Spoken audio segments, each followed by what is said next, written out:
Hey, sleepy listener. Welcome to Sleeping Podcast. Where in the world are you listening from? Let us know in the comments. And if you're ready to drift off, like and subscribe. And let's begin.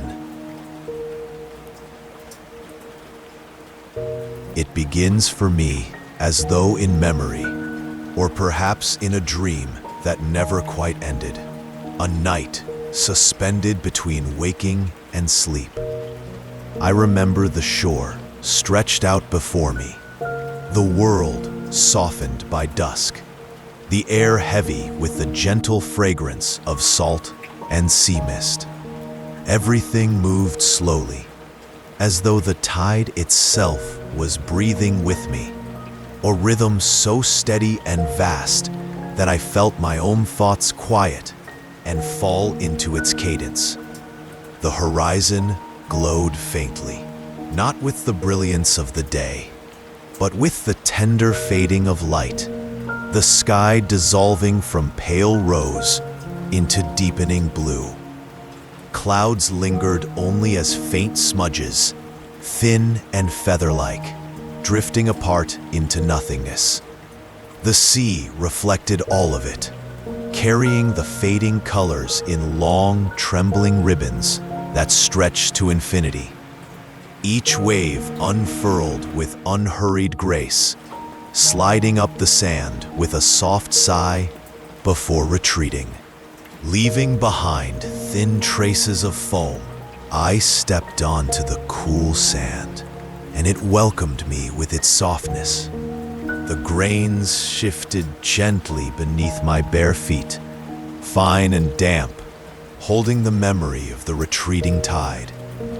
Each step pressed lightly into the earth, only to be softened almost immediately by the slow, creeping edge of water. I lingered there, letting the tide roll across my toes, its coolness drawing me into stillness. The sensation was grounding, yet at the same time, I felt lifted, carried by something greater than myself, as if the sea were reminding me that I could rest here, safe and unhurried. The air was alive with the scent of salt and drifting kelp, a fragrance both sharp and soothing, like the breath of something ancient. It mingled with the faint sweetness of flowering grasses that grew further inland, blending together into an aroma that felt both familiar and eternal. With each inhalation, I drew the sea inside me, and with each exhalation, I felt my body loosen. My thoughts was breathing me out, one gentle wave at a time. Far across the water, the horizon deepened into shadow. But instead of darkness, I felt only peace. There was no urgency to the fading of light, no abrupt change, only the slow dimming of color, as if the sky were closing its eyes. And in that slow surrender, I felt a presence, not seen, but sensed, something beneath the surface of the sea, resting in silence, yet aware. It was not mysterious in a way that stirred curiosity, nor strange in a way that unsettled. Instead, it felt like a quiet invitation, a beckoning without words, the way the tide beckons to the shore, again and again, without haste, without end. I stood still for a long time, letting that feeling linger within me. The sea was not asking me to rush toward it, not demanding that I plunge into its depths. It simply waited, calm and patient, knowing that I would come closer in my own time. The thought eased me, reminding me that there was no need to hurry, no need to chase after what was already unfolding. So I began to walk, slowly, as though each step was part of a ritual I had always known but never spoken. The sand clung coolly to the soles of my feet, brushing away as the water followed me, wave after wave, tracing my path with its dissolving touch. The shoreline stretched endlessly, a pale ribbon curved around the edge of the sleeping sea. And I followed it with no destination, only the gentle pull of rhythm, step and breath, wave and silence. The sound of the water was constant, yet never the same. Each wave whispered with its own tone, sometimes a long hush like a sigh, sometimes a shorter murmur like a drowsy exhalation. Together, they wove a pattern that seemed to echo my own breath, slow and steady, like the steady rocking of a cradle. I listened, not as one listens for meaning, but as one listens to a lullaby. The sky continued to darken, and the moon, pale and round, began to rise with unhurried grace. Its light touched the sea, laying a pathway of silver across the water. The reflections stretched and shimmered, and I had the quiet sense that it was leading somewhere far beyond sight, to where that hidden presence waited beneath the waves. But still there was no urgency, only the suggestion of direction, as if the sea itself were gently saying, "Walk, and you will arrive." Not by effort, but by simply continuing. I felt the coolness of evening deepen against my skin, but instead of chill, it carried comfort. The air wrapped around me like a soft cloak, carrying with it the faint hum of distant creatures settling into night. Somewhere inland, a nightbird called once, then fell silent, its voice blending into the greater hush. As I walked, the sand grew finer, almost silky beneath my steps. The water reached higher, curling gently around my ankles, retreating with each step only to follow again. It felt playful in its slowness, like a companion keeping pace beside me, never pressing, never straying.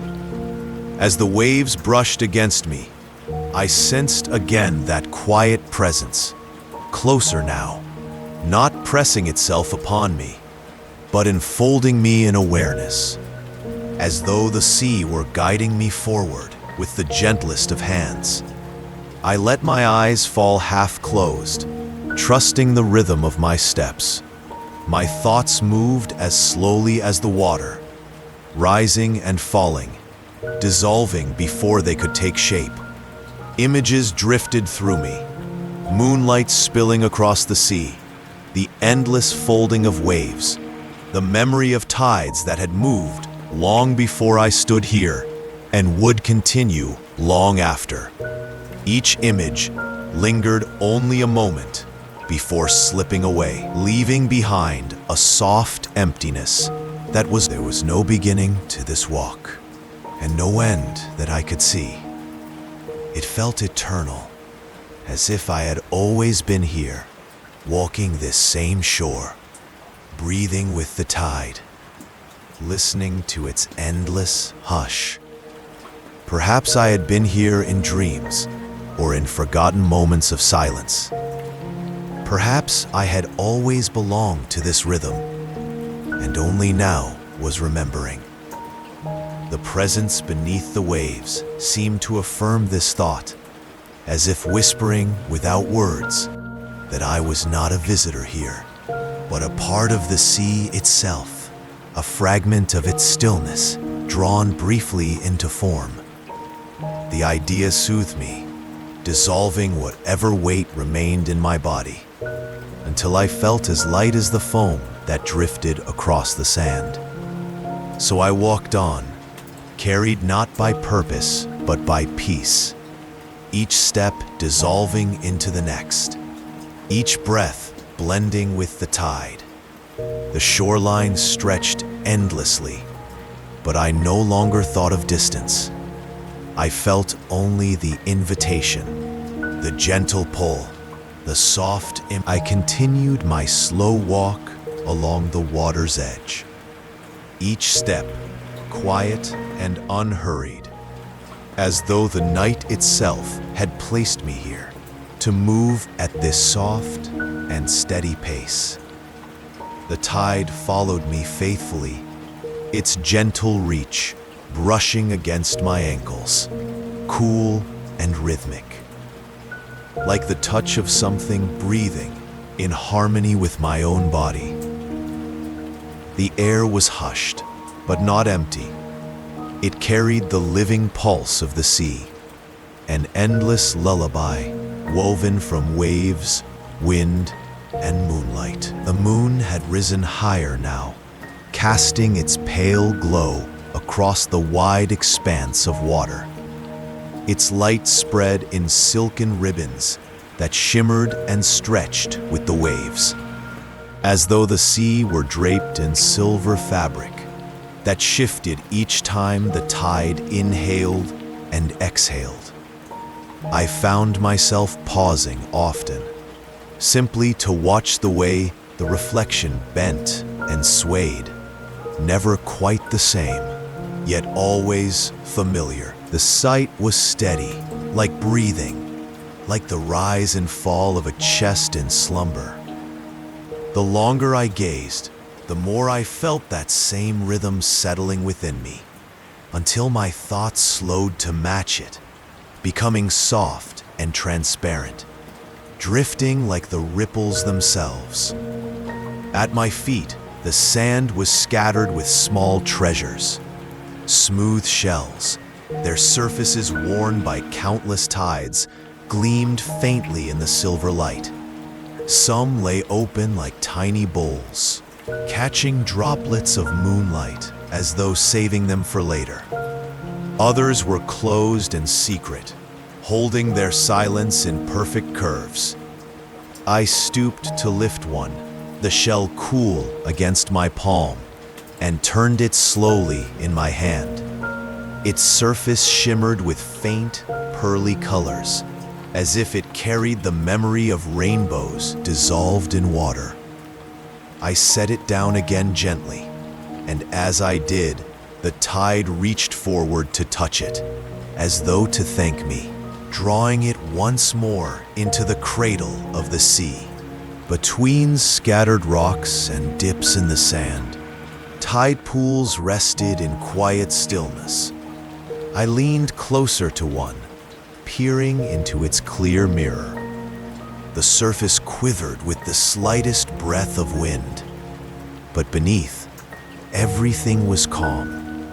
Tiny creatures moved with patient slowness, small crabs tracing delicate paths, slender fish gliding like shadows, their movements too gentle to disturb the water.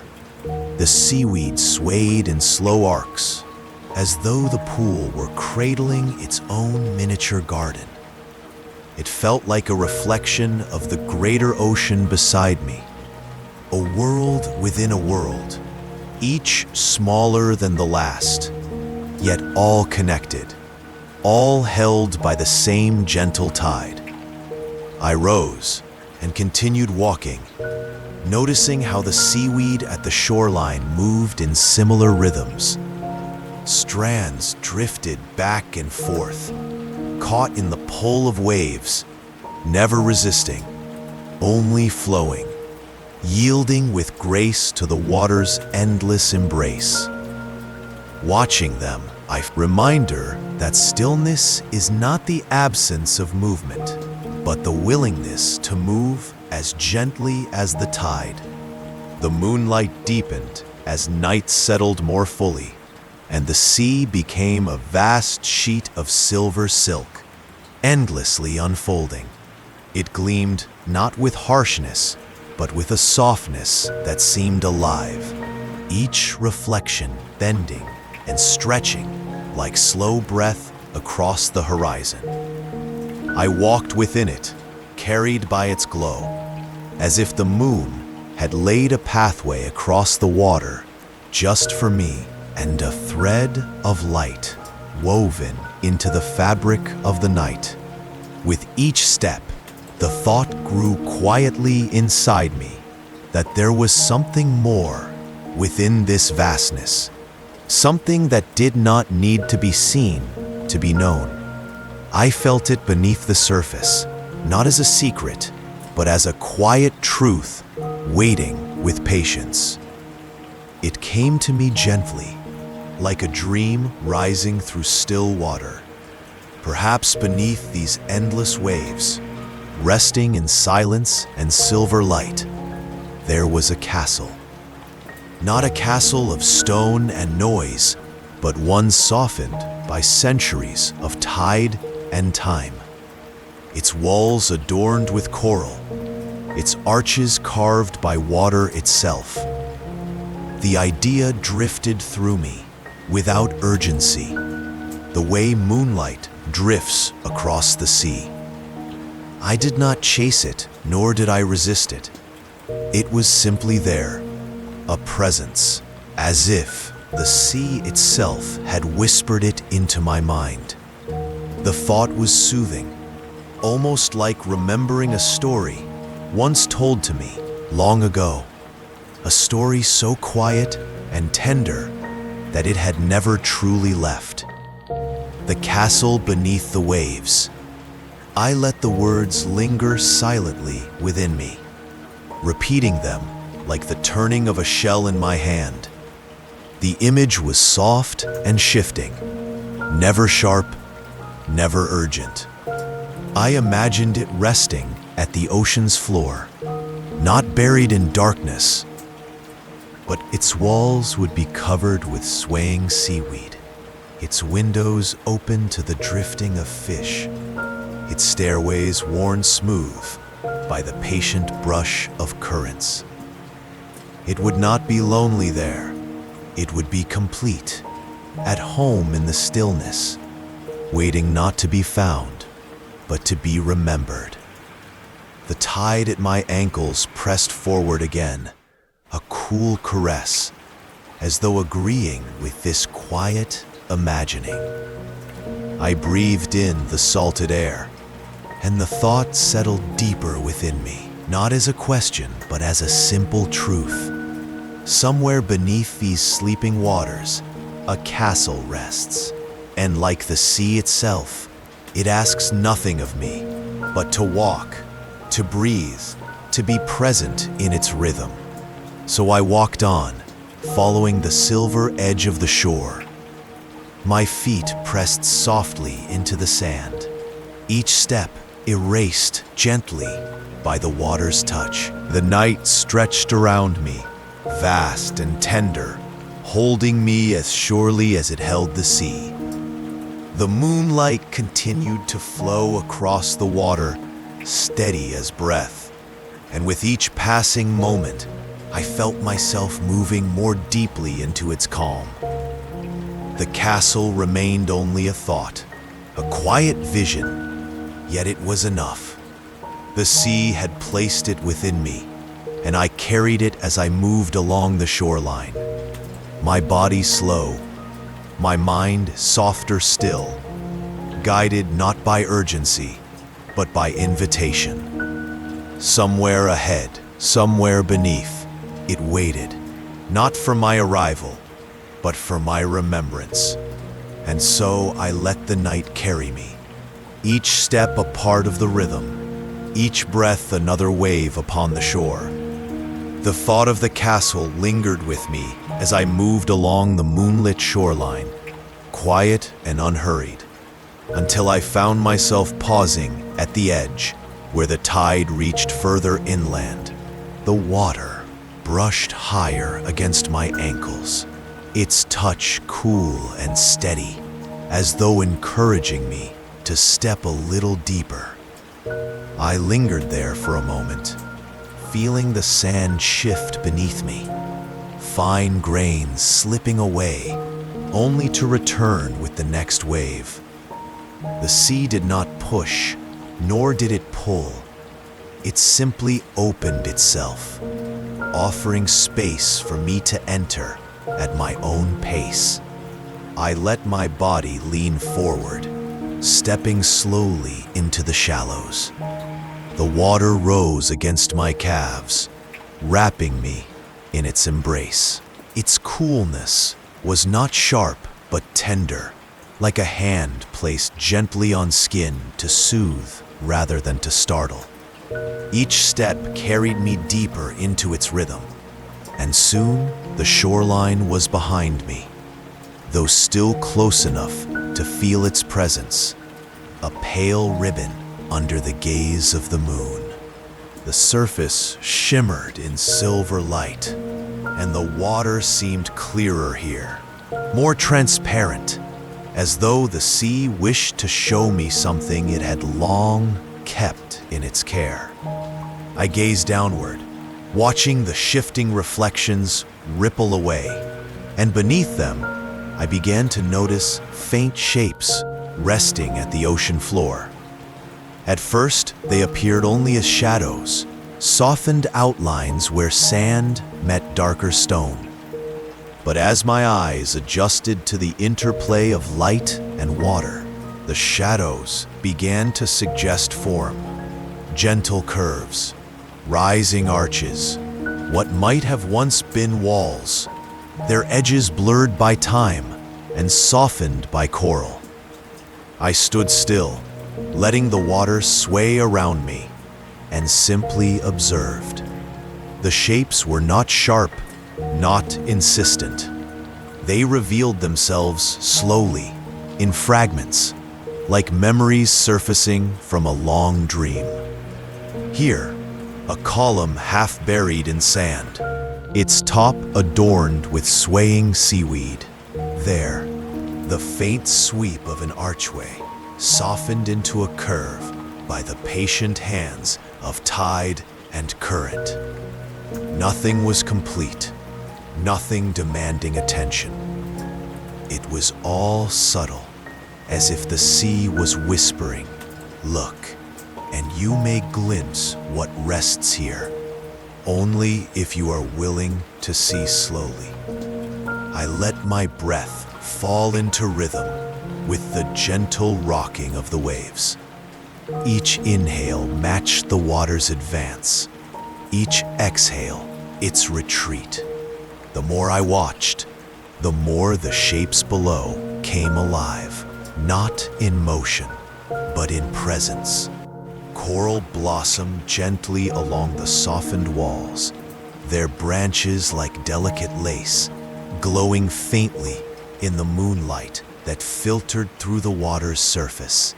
Small fish slipped in and out of the shadows, their movements unhurried, weaving themselves into the quiet architecture as though they had always belonged there. The sea felt protective here, guarding its hidden structures with a softness that was neither concealment nor secrecy, but care. I thought of how time moves differently beneath the waves, slower, quieter, untouched by the noise of days and hours. The water cradled everything in stillness, letting stone and coral merge together, letting arches dissolve into sand, until what remained was not ruin, but resting, a place outside of time, safe in its silence. I drifted a little deeper, the water rising to my knees, then to my thighs, though I never hurried. Each step was deliberate, as if I were moving through the pages of a slow, unwritten story. The current was gentle, sliding past my skin like flowing silk, carrying with it the faint warmth of the day now fading into night. Above, The moon spread its soft silver, and beneath, the arches glimmered in fragments of reflection, sometimes clear, sometimes dissolving into shimmer. I did not feel the need to go closer, not yet. It was enough simply to see, to sense the outlines that waited beneath the water. I let myself drift in place, body buoyed by the gentle tide, watching the way the ocean carried fragments of the past as though they were living things. In the soft arches and walls, I felt no weight of history, no burden of memory, only a presence that had always been here, resting in stillness, whether noticed or not. Time itself seemed to soften, dissolving around me. I could not say how long I lingered there, half submerged in the moonlit shallows, gazing down at shapes that seemed both fragile and eternal. Perhaps it was minutes, perhaps it was longer. The sea did not measure it, and so neither did I. In that moment, it felt as though I had stepped outside of all measure, into a place where only the rhythm of breath and wave remained, endless and unbroken. I lifted my gaze to the horizon, where the sea met the night sky in a line so delicate, it seemed the two were not separate at all, but one. Stars were beginning to appear, faint and scattered, their reflections trembling on the water.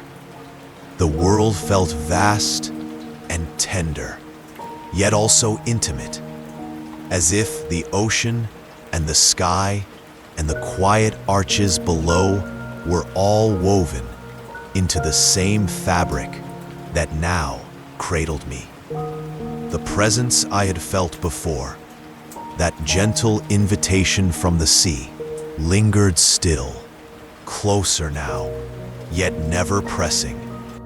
It was content to wait, patient as the tide. It seemed to say, there is no need to rush. The castle has always been here. It will always be here. All you need is to see it slowly, to let it reveal itself in its own time.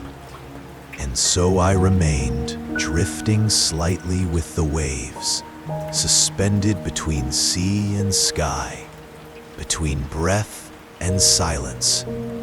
The water embraced me, cool and steady, while beneath its surface, the softened arches glowed faintly, waiting without waiting, resting without end. I felt no need to move further, no need to claim or explore. It was enough simply to be here, to share this stillness, to glimpse what lay beneath, and to know it existed, outside of time, held forever in the sea's gentle hands. The thought calmed me more deeply than anything else could. I let it sink within me, like a stone falling slowly through water, finding its resting place on the ocean floor.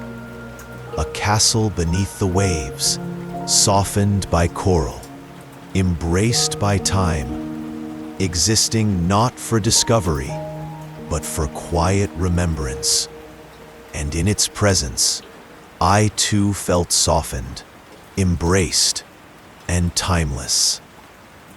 I lingered for some time at the shallows, gazing down into the softened outlines beneath the water, until at last I felt a quiet stirring within me, as though the sea itself was asking me to come closer, not with urgency, but with the gentlest of invitations. I let my body lean further into its embrace, surrendering step by step until the water rose past my waist, then to my chest, cool and steady against my skin. Each movement was unhurried, each breath long and slow, as though time itself had softened to make room for me. When I felt the tide lift me, I allowed myself to drift, giving my weight to the water. It cradled me easily, holding me as though I belonged to it. My body grew lighter, buoyed upward and downward in the same breath, until I was no longer standing, but floating, my limbs suspended without effort. I drew in a breath and found it smooth, unbroken by resistance. It as if I could breathe here just as easily, each inhalation filling me with calm, each exhalation releasing me into the sea's rhythm. Slowly, gently, I let myself sink deeper. There was no sensation of falling, only of being carried downward, as though the sea itself was guiding me, supporting me with invisible hands. Tiny streams of bubbles rose from my drifting form, floating upward like lanterns released into the night sky.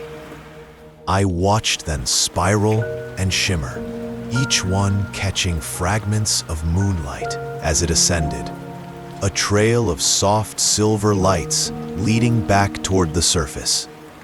Above me, the moon poured its pale glow through the water, each ray filtering down in long beams, softened and scattered by the currents. They stretched downward like columns of light, swaying faintly as though they too were alive, breathing with the sea. The deeper I drifted, the more dreamlike they became, like ribbons of silk suspended in the water, guiding my descent. Shapes began to emerge more clearly from the blur of sand and shadow below. What had been only softened outlines now revealed themselves as the quiet remnants of walls and arches, carved not by hands, but by time and tide. They were not ruins in the way of brokenness, but in the way of resting. Structures that had surrendered to the sea's embrace, softened into beauty by its patience. I drifted closer still, and the castle unfolded beneath me. Its form was vast, yet gentle, rising from the seabed, as though grown from it, rather than built upon it. The walls were covered in coral, blossoms of red and gold, swaying like delicate gardens.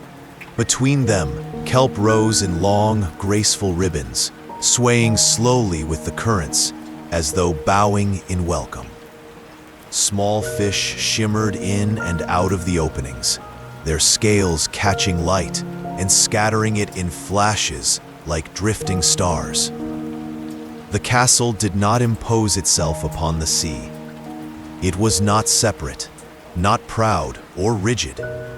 It was part of the water, part of the coral, part of the swaying gardens.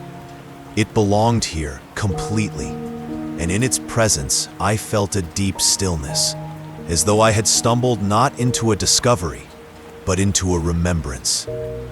This place had always been here, waiting, whether seen or unseen, whether touched or left in silence. The water continued to cradle me, carrying me closer without any effort of my own. It felt as though I were being guided toward the gates, not by any force, but by the natural flow of the sea's embrace. The currents curved softly around me, lifting and lowering me in tender waves, until all I needed to do was let go and allow myself to be carried. I breathed again, slow and deep, and the air and water felt the same. I no longer thought of the surface above me, nor of the land I had left behind. All that remained was the rhythm of drifting downward, the play of light and shadow, the softness of coral gardens waving at the edges of my vision. As I neared the gates, I let myself pause, suspended in the water like a leaf in a breeze. I gazed upon the entrance, vast and adorned not with grandeur, but with simplicity. Its archways were softened by coral, framed with pearls and shells that glimmered faintly in the moonlight that filtered through the sea. It seemed less a threshold to cross than a resting place in itself, as if the act of approaching it was already part of the journey. The sea held me there for a long moment, neither pushing me forward nor holding me back. I realized then that this was its way, not to demand, not to insist, but to cradle and allow. Everything unfolded at its own pace, slow as the drifting of kelp, steady as the breathing of tides. I let my eyes wander across the gardens at the castle's base, where coral grew in gentle mounds and fish circled lazily in patterns that seemed both random and eternal. The colors were muted by the night, but softened into something more soothing than brilliance. Pale gold, faint rose, tender green, all rocking together in the current. It was as if the castle had grown its own heartbeat, a pulse of stillness that radiated outward, carrying calm into everything that touched it. My body sank another inch, another breath deeper, and I felt no fear, no effort, only surrender. I was no longer separate from this place, no longer an observer. The sea held me as one of its own, as though my breath, my stillness, and my drifting body were part of the same endless tide that carried bubbles upward, kelp sideways, and moonlight downward. Closer now, I could see that the gates themselves were open, not in a way of swinging or parting, but in a way of simply existing without barrier. They were there, and yet they were also part of the water, permeable, yielding, like everything else the sea touched. I understood then that the castle did not guard itself, did not lock itself away. It did not need to. To approach was enough. To drift toward it was already to belong.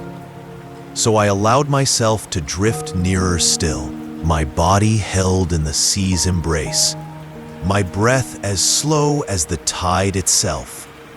The gates loomed gently before me, neither forbidding nor demanding, simply present, waiting as they had always waited, timeless beneath the sleeping sea. The gates rose before me, tall and glimmering, their arches softened by the sea's touch. They were adorned with shells, smoothed to a pearly sheen. Clusters of coral nestled in the grooves, as though they had grown there with intention. Tiny pearls glistened along the curves, scattered like quiet stars, each one catching the faint light that filtered down through the water. Though they seemed grand in size and form, there was no weight of authority about them, no severity in their design. They were as natural as driftwood upon the sand, as gentle as foam upon the tide. I drifted close, pausing just before their threshold. I expected, in some corner of my mind, to feel resistance, some barrier to be crossed. Yet there was nothing of the sort. The gates did not open. They did not close. They simply existed, permeable as the water itself. And as I surrendered my weight to the current, I found myself moving through them without effort. It was as though they had welcomed me, not with action, but with being. An embrace as soft and inevitable as breath. Inside, the space unfolded vast and quiet. Great halls stretched around me, their walls glimmering like liquid glass, shimmering with the slow undulations of the sea. The ceilings were high, arching upward into shadows where beams of moonlight drifted down in slanted ribbons, each one caught and scattered by the gentle sway of the currents. The water itself seemed alive with light, each movement painting faint silver patterns across the polished stone below. I hovered near the floor, where smooth tiles gleamed faintly, their surfaces worn not by footsteps, but by the endless caress of water. They shone with a muted luster, as though polished by time itself, each one reflecting a softened glow of moonlight. The ground was not flat, but rippled slightly, as though it too breathed with the tides, shifting just enough to remind me that nothing here was still, that all was held within the slow rhythm of the sea. The silence was immense, yet it was not empty. It carried the faintest echo of the world outside, the hush of distant tides rolling across unseen shores, the softened pulse of currents brushing through kelp gardens, the muted breath of bubbles rising far above. It was a silence that did not press upon me, but soothed, like the deep stillness of night when all else has fallen quiet. I let my gaze wander across the hall. Tall pillars rose like the trunks of ancient trees, carved from stone so pale it seemed to glow. Around their bases, coral had rooted itself in soft blossoms, their tendrils swaying gently, reaching upward as though they wished to touch the drifting ceiling. Small fish wove between them, their movements unhurried, scattering like drifting petals before returning again to circle near the stone. The currents moved softly overhead, shaping the ceiling into a living tapestry. Threads of light shifted across its surface, bending and weaving with the water's flow. It was as though the very roof of the hall was woven from the sea itself, a canopy of motion and glow. I found myself staring upward, entranced by its steady, fluid dance, until I felt my own breath falling into rhythm with it, long and unbroken, as though I were inhaling the very currents themselves. No footsteps marked the floor. No voices filled the space. There was only the sense of vastness, a place untouched by hurry, unmeasured by clocks. Here time did not stretch or contract. It simply rested, as though the castle itself breathed at a pace slower than I had ever known. I drifted further inside, carried along a wide corridor where the walls curved gently inward, lined with shells that shimmered faintly in the light. Each one seemed placed with care, though I knew they had not been set by any hand but the sea's. Together they formed a soft mosaic, a living mural of pale ivory and faint rose, broken here and there by the glow of a pearl or the glint of a polished stone. The hall opened into another chamber, wider still, its floor spread like a great reflecting pool. Moonlight streamed in through unseen openings above, spilling across the water in silver bands. The surface caught each gleam and rippled it outward, layering one light upon another until the chamber shone like a vessel of glass filled with stars. I floated at its edge, letting my eyes sink into the glimmer until it seemed the light was not only beneath me, but within me, scattering through my breath, my stillness, my drifting heart. I paused again, allowing myself to hover in stillness. My body swayed slightly in the current, and I closed my eyes for a moment, feeling the quiet pulse of the castle flow through me. The faint echo of the tides, the breath of the currents, the coolness of polished stone below. All of it surrounded me, not pressing close, but gently supporting me, like the softest of beds, upon which I could finally rest. When I opened my eyes again, the vastness seemed even greater, as though the castle had deepened around me, revealing more of itself in silence. And yet, despite its immensity, there was no loneliness here. The presence of the sea filled every corridor, every arch, every glimmer of light. It was a presence both vast and tender, steady and endlessly calm.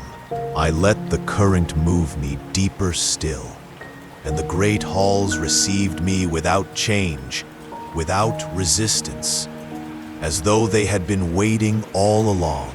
I drifted onward, and the great halls unfolded into a chamber, vast and luminous, as if the sea itself had chosen this place to gather its quiet light. Beams of moonlight slipped through hidden openings high above, cascading down in long, silvery columns that reached the floor like pillars woven from water and air. They did not stand still, but wavered gently, bending with the movement of the tide, curving and swaying in an endless rhythm that felt as steady as breath. The walls caught these shifting beams, and with every ripple, the light became a pattern, soft lattices woven like silk across the stone. Each wave of brightness folded into another, repeating itself in variations too delicate to follow. One moment the wall shimmered with 1,000 tiny diamonds, the next with ribbons of pale silver that streamed downward, dissolving before they touched the floor. The effect was endless, infinite, and always changing, like a dream that never sought to settle into shape.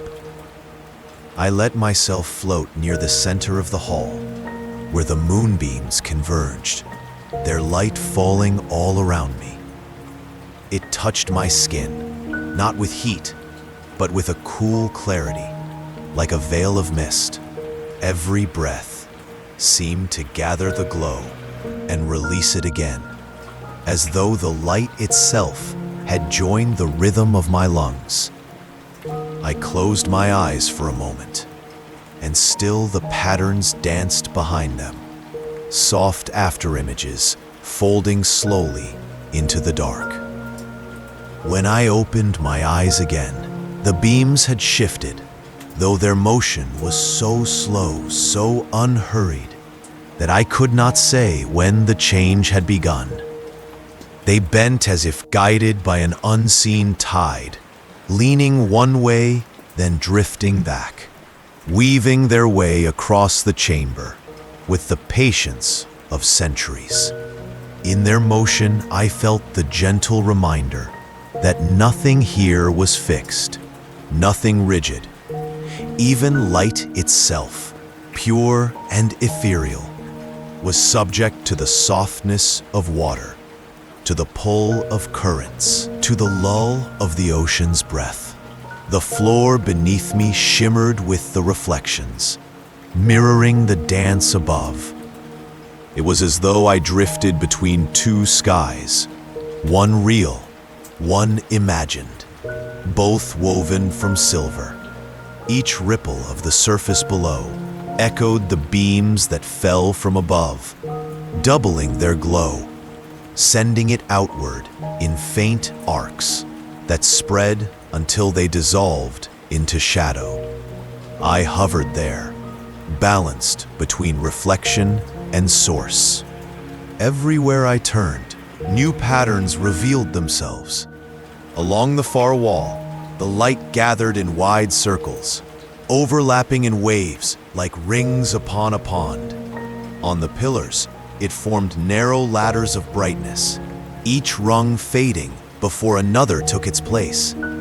Across the vaulted ceiling, the glow drifted like slow-moving clouds, never ceasing, never repeating the same shape twice. Each glance offered a new design, yet all of them felt familiar, as though I had seen them in dreams long ago and forgotten until now. The repetition soothed me. Each reflection felt like a thought drifting upward, pausing for a moment in brightness, then dissolving back into the water. One by one, the patterns seemed to carry away the weight of memory, lifting them gently, releasing them into the quiet. I felt no need to hold anything, no need to follow or grasp. The light carried everything for me, letting it scatter softly into the rhythm of the sea. I lingered there, not moving forward, not seeking an end. The hall invited stillness, and I surrendered to it, letting the current cradle me in place. My body swayed slightly, as if rocked by an unseen tide, and with each slow motion, I felt the glow of the moonlight seep deeper, not only around me, but within me. It touched the edges of thought, smoothing them, softening them, until even my inner voice seemed to fall quiet. The silence here was not absence, it was presence. Thick with the soundless hum of water, with the gentle press of light upon stone, with the infinite patience of time unmeasured. I realized then that the hall did not echo with sound, but with light itself. Each beam was an echo, a reflection of something far above, repeated endlessly in new forms, soft and resonant, without beginning or end. I allowed myself to drift closer to one column of brightness. As I passed through it, the glow folded around me, scattering into countless shards that shimmered against my skin. For a moment, it felt as though I too had become part of the pattern, a shape woven briefly into the fabric of the light, and then I passed through, leaving the column behind, watching it bend back into its slow, endless curve. I let go of all sense of direction. There was no need to move deeper, no need to turn back. The hall itself was endless in its motion, infinite in its patience. All I needed was to remain here, suspended in its glow, breathing with it, resting within its calm. Time lost its edges. Each ripple of light carried me further into stillness, and each pattern folded gently over the last, like waves of silk spread across a floor. I felt the quiet gathering inside me, filling the spaces where thought had once lingered, replacing them with calm that seemed to stretch outward forever. I lingered as long as I wished, perhaps a moment, perhaps an eternity. The hall did not ask, it only welcomed, only reflected, only carried light upon its walls. Again and again, as though it would never tire of repeating the same soft rhythm. And so I drifted, wrapped in the echo of light, with nothing to do but breathe, nothing to be but still. I drifted onward, and the great hall opened gently into a courtyard that seemed carved not by hands, but by the patient shaping of the sea itself. The ceiling rose high above, yet the light was softer here, diffused through countless ripples, until it fell like a veil of silver mist across the ground. What I first took to be stone walls revealed themselves as living gardens, coral rising in graceful formations, blooming upward like quiet flames, swaying with the currents in a rhythm too gentle to name. The colors were muted in the moonlit glow, softened into shades that seemed to hum rather than shine. Pale lavender, faded rose, blue that deepened into shadow, gold blurred into ivory. Each coral bloom curved as if listening, tilting toward the subtle movement of the tide. They reached not hurriedly, but with the calm patience of centuries, every branch shaped slowly by the water that touched it. The sea moved through them like a breath, brushing gently past, bending their tips, and then releasing them again into stillness. Fish drifted between the coral, as if woven into the same song. Their fins spread like delicate fabric, trailing behind them in threads of silk that shimmered in the filtered light. They did not dart or scatter, but moved with unbroken calm, circling slowly, pausing as though weightless. Their scales caught glimmers of brightness and released them again, a steady exchange of glow that passed from one to another like a quiet conversation, wordless, endless, serene. I moved along the courtyard's edge, my hand brushing against the stone that framed it. Though I expected it to be cool, it was warm beneath my fingertips. The warmth of long ages held in its surface. The sea had carried that warmth here, gathered from sunlit days far above, pressed into the stone until it remained, a memory of light preserved in its touch. I lingered with my palm resting there, feeling not just warmth, but time itself, an endless measure that stretched backward and forward without urgency, reminding me that nothing here was bound to haste. Everywhere I looked, the coral seemed to flow with its own language. Branches curved outward like the opening of hands. Others spiraled inward, folding softly around their centers. Some rose tall and slender, swaying like reeds, while others spread low, wide, and intricate. as though carrying whole maps within their folds. Together, they created a harmony of shapes, each distinct, yet none interrupting the other. They seemed to listen to one another, to lean together in the rhythm of the tide, repeating the same gentle bowing motion, as if guided by the same unseen breath. The water moved steadily through the garden, a slow brushing that whispered through every curve, a rhythm that never ceased, never faltered. It was not sound exactly, but sensation, a pulse that passed through stone and coral, through fish and fin, through the space around me and into me. The rhythm entered me so quietly that I hardly noticed at first. But as I lingered, I realized my own breathing had fallen into step with it. Inhale, exhale, the tide repeating itself. Inhale, exhale, the coral swaying with it.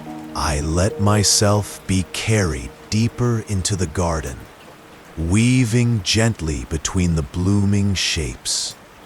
At times, I paused before a cluster that rose like a candelabra, its tips glowing faintly as though lit from within.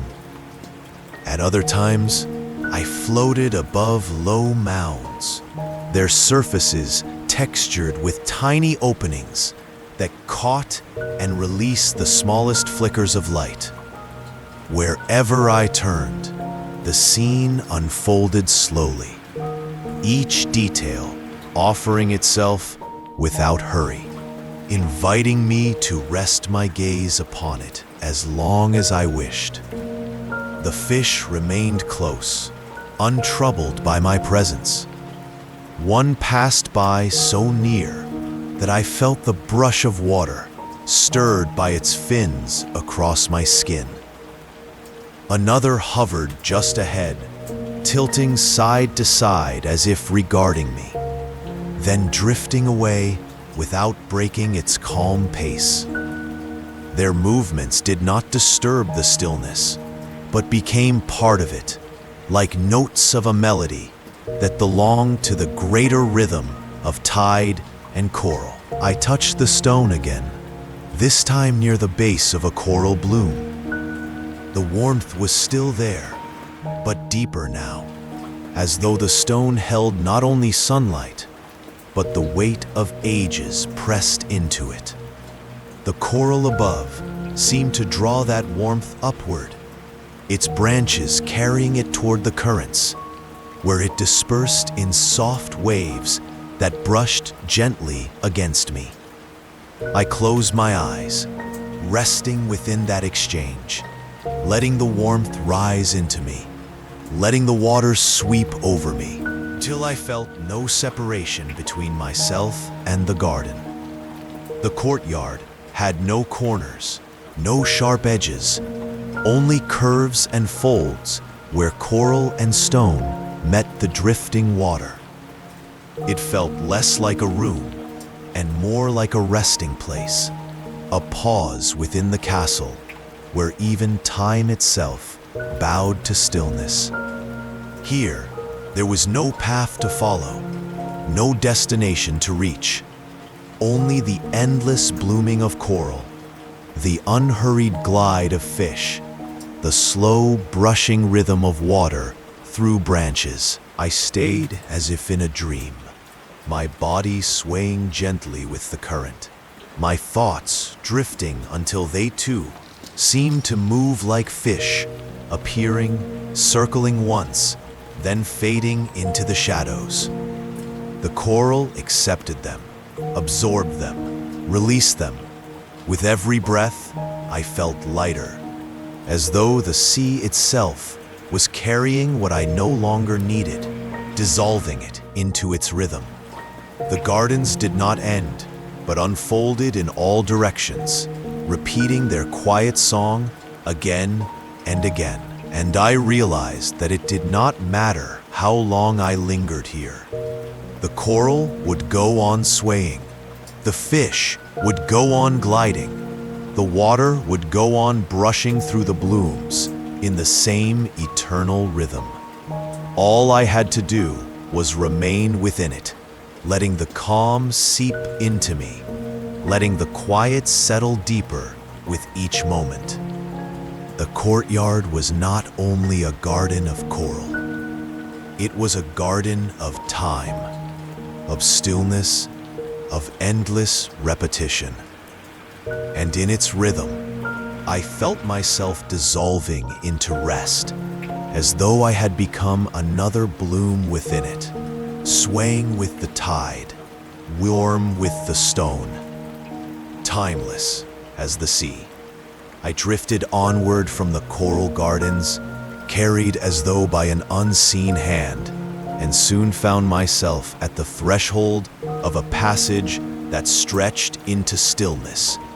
A corridor unfolded ahead, its entrance shaped by an arch of stone softened with age and encrusted with pale shells that glimmered faintly in the diffused light.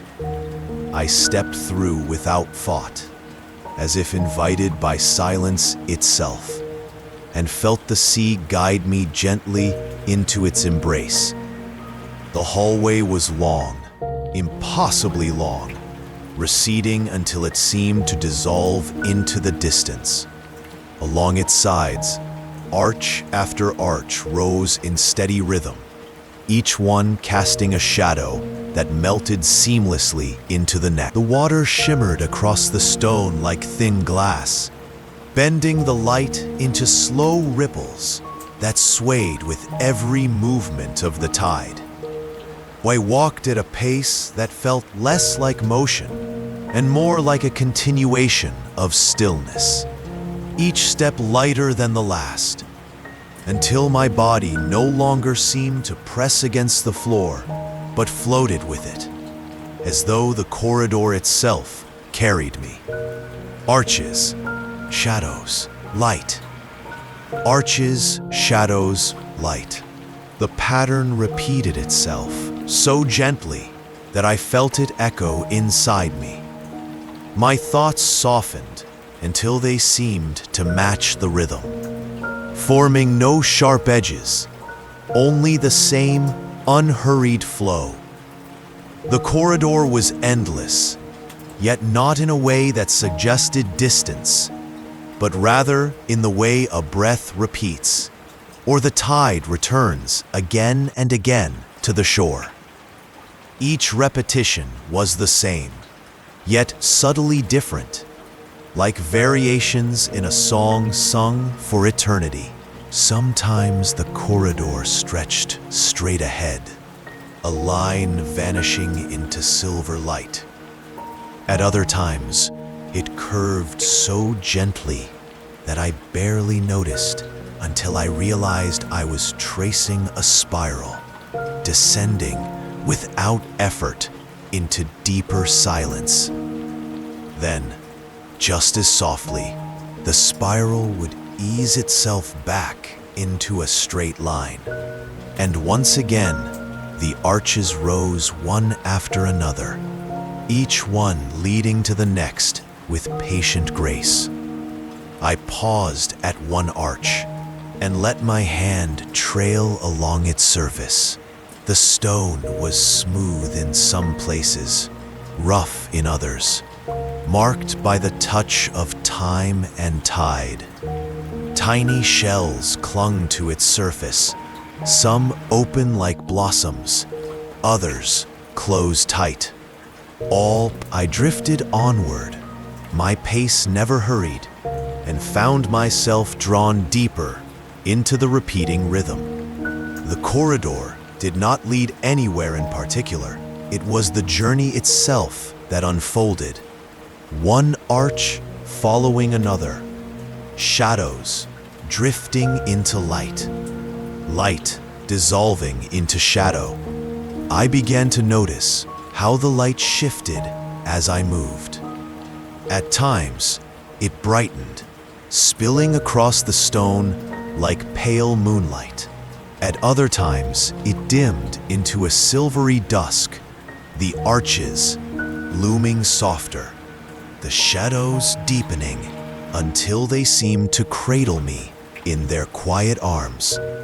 The water whispered as it moved past, a faint brushing sound that echoed gently within the hall.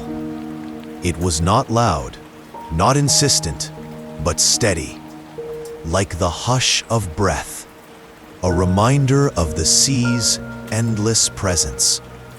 I let my own breathing fall into step with it, slower, quieter, until each inhale and exhale became indistinct. Arches, shadows, light. Arches, shadows, light. The repetition lulled me deeper, as though each arch I passed dissolved a little more of the weight I carried. My steps grew lighter, my body quieter, my thoughts softer. It felt less like walking forward and more like being unwound, as though the corridors were peeling away the layers of time, leaving only stillness behind. At times, the passage seemed to tilt slightly, carrying me downward without my noticing.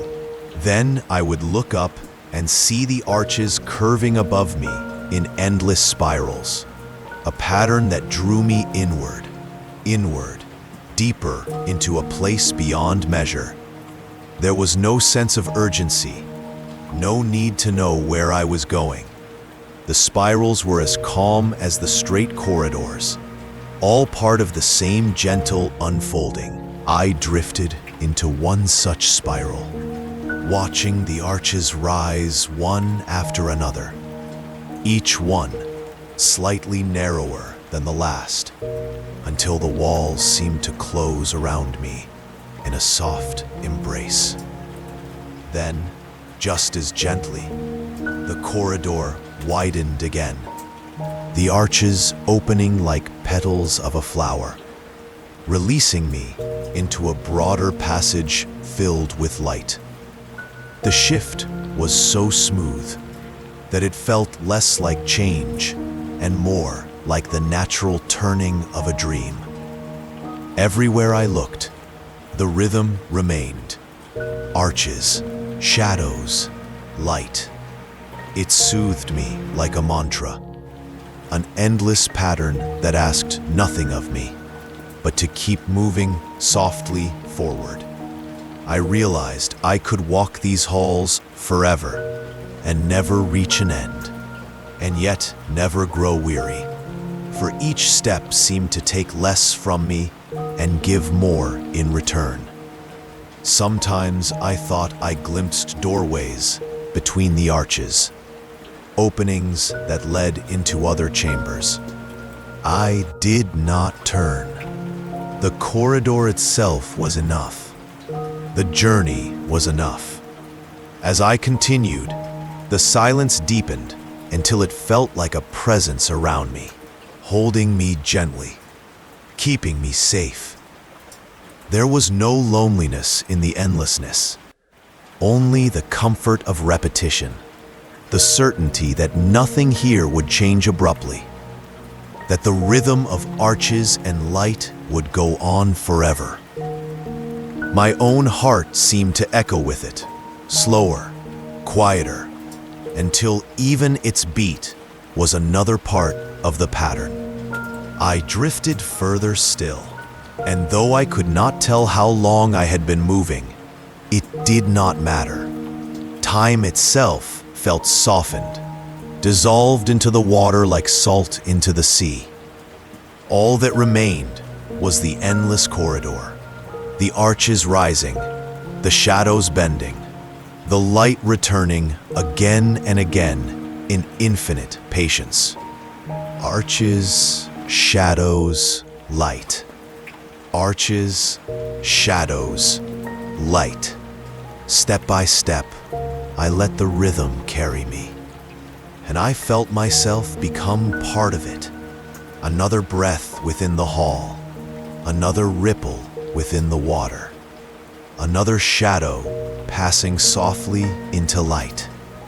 And still, the corridor stretched on, eternal yet tender, unhurried as a dream, inviting me deeper, always deeper, into its quiet embrace. The corridor gave way with a tenderness that felt almost like a sigh, opening into a chamber wider than anything I had yet seen. I paused at its threshold, letting the hush of the place settle around me. The walls curved outward like the inside of a seashell, smooth and pale, their surfaces glowing with a quiet luminescence. At the center stretched a great pool of water, so still that it appeared not to move at all, its surface gleaming like polished glass. I drifted closer, each step bringing me nearer to that mirrored calm, until I found myself at its edge. The floor where I stood was smooth stone, worn by time and tide into gentle patterns, and it sloped downward just enough to meet the edge of the water. I sank slowly to sit, letting my body rest upon the cool stone, the weight of the sea cradling me even here. The pool's surface held a reflection that seemed more than a reflection. At first, I saw my own outline, softened by ripples, as though I were only half remembered. Then, as my gaze lingered, the water shifted into something deeper. Above me, faint moonlight still filtered through the sea, scattering in pale beams, and yet the pool mirrored not only what was above, but something beyond. I could see the shimmer of waves as though looking up toward the surface of the sea, and at the same time, I saw the stretch of a vast night sky, stars scattered like silver dust across its endless canvas. Sea and sky were joined upon that still surface, their boundaries dissolving. I could not tell where one ended and the other began. It was as though I were gazing into a place where opposites had become one, above and below, light and dark, waking and dreaming. My reflection, too, was there, suspended between them, neither fixed nor fleeting. I leaned closer and let the tip of my finger graze the water. A ring of ripples spread outward, touching the edges of the chamber with delicate circles of light. For a moment, the sky above and the sea below wavered, and then, slowly, they settled again into perfect stillness. My own form dissolved and reappeared, softer than before, as though the pool was teaching me to let go of the need for clarity, to rest within the gentle blur between what is and what might be. I breathed deeply, and each breath felt as though it sank into the water, spreading through the chamber in silence. Thoughts rose and fell within me, no longer sharp or insistent, but softened, like pebbles dropped into a deep pool. They sank slowly, quietly, sending only the faintest ripples across my mind, before disappearing into the depths below. I watched them go, not clinging, not reaching, simply allowing them to descend until all that remained was stillness. The chamber itself seemed to listen. The water reflected without judgment, holding whatever appeared upon its surface, whether wave or shadow, whether sky or stone. And as I sat there, I felt that same stillness begin to live within me. I no longer sought to understand where I was or where I might go. I was simply here, resting at the edge of a pool that held both the sea and the stars within its silent heart. At times, I thought I saw shapes drift across the reflection, soft outlines like the movement of clouds or the passing of a current just beneath the surface. Yet they did not disturb the calm. They were part of it, threads in a fabric too vast to ever unravel. My eyes grew heavy as I watched, lulled by the patience of the water. I lowered my hand into the pool, and to my surprise, the water was neither cold nor warm, but something in between, a perfect balance that soothed the skin and seemed to dissolve the boundary between myself and the sea. My hand disappeared beneath its surface, and yet I could still see it reflected, as though it were both above and below at once. I felt no need to pull it back. It belonged there, resting within that stillness, as much a part of the chamber as the stone and light. I closed my eyes for a moment, and it was as if the pool remained within me, its surface unbroken, its depths untroubled. Thoughts, when they came, were slow and rounded, soft-edged as stones smoothed by years of tide. They sank almost before I noticed them, leaving behind only the silence of water waiting. When I opened my eyes again, the chamber had not changed, yet it felt as though it held me more deeply than before. The reflection showed no hurry, no passage of time, only the same vast merging of sea and sky. My breath had slowed until it matched the rhythm of still water. Even my heartbeat seemed quieter, as though it too were sinking into silence. I realized that I could remain here forever, and it would be enough. There was no need to rise, no need to search, no need to move beyond this chamber. All things that rushed and shifted above seemed far away, softened into dreams. Here, there was only stillness, the gentle weight of the sea, and the endless mirror that held everything and nothing all at once. A ripple touched the far edge of the pool, though I had not moved. It was so faint that I wondered if it came from within me, rather than from the water itself. The circles spread outward, disappearing before they reached me, and the surface smoothed once more. It reminded me that even within stillness, there is motion, quiet, unhurried, and eternal. I rested a little deeper against the stone, feeling my body surrender to the calm. My gaze softened until the reflection blurred into a haze of light and shadow. It no longer mattered whether I was looking into sea or sky, reflection or reality. I was resting within both, within all. The chamber was no longer just a place outside of me, and so I lingered, watching, breathing, dissolving into the mirrored calm. Each thought, each ripple, each breath sank slowly, softly, into silence, until I could no longer tell where I ended and the water began. There was only stillness, endless and gentle, like a dream that had chosen never to end.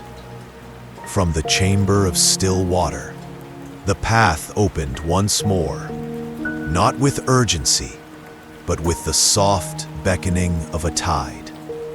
I rose gently, as though carried, and let myself drift forward into a corridor that curved like a current.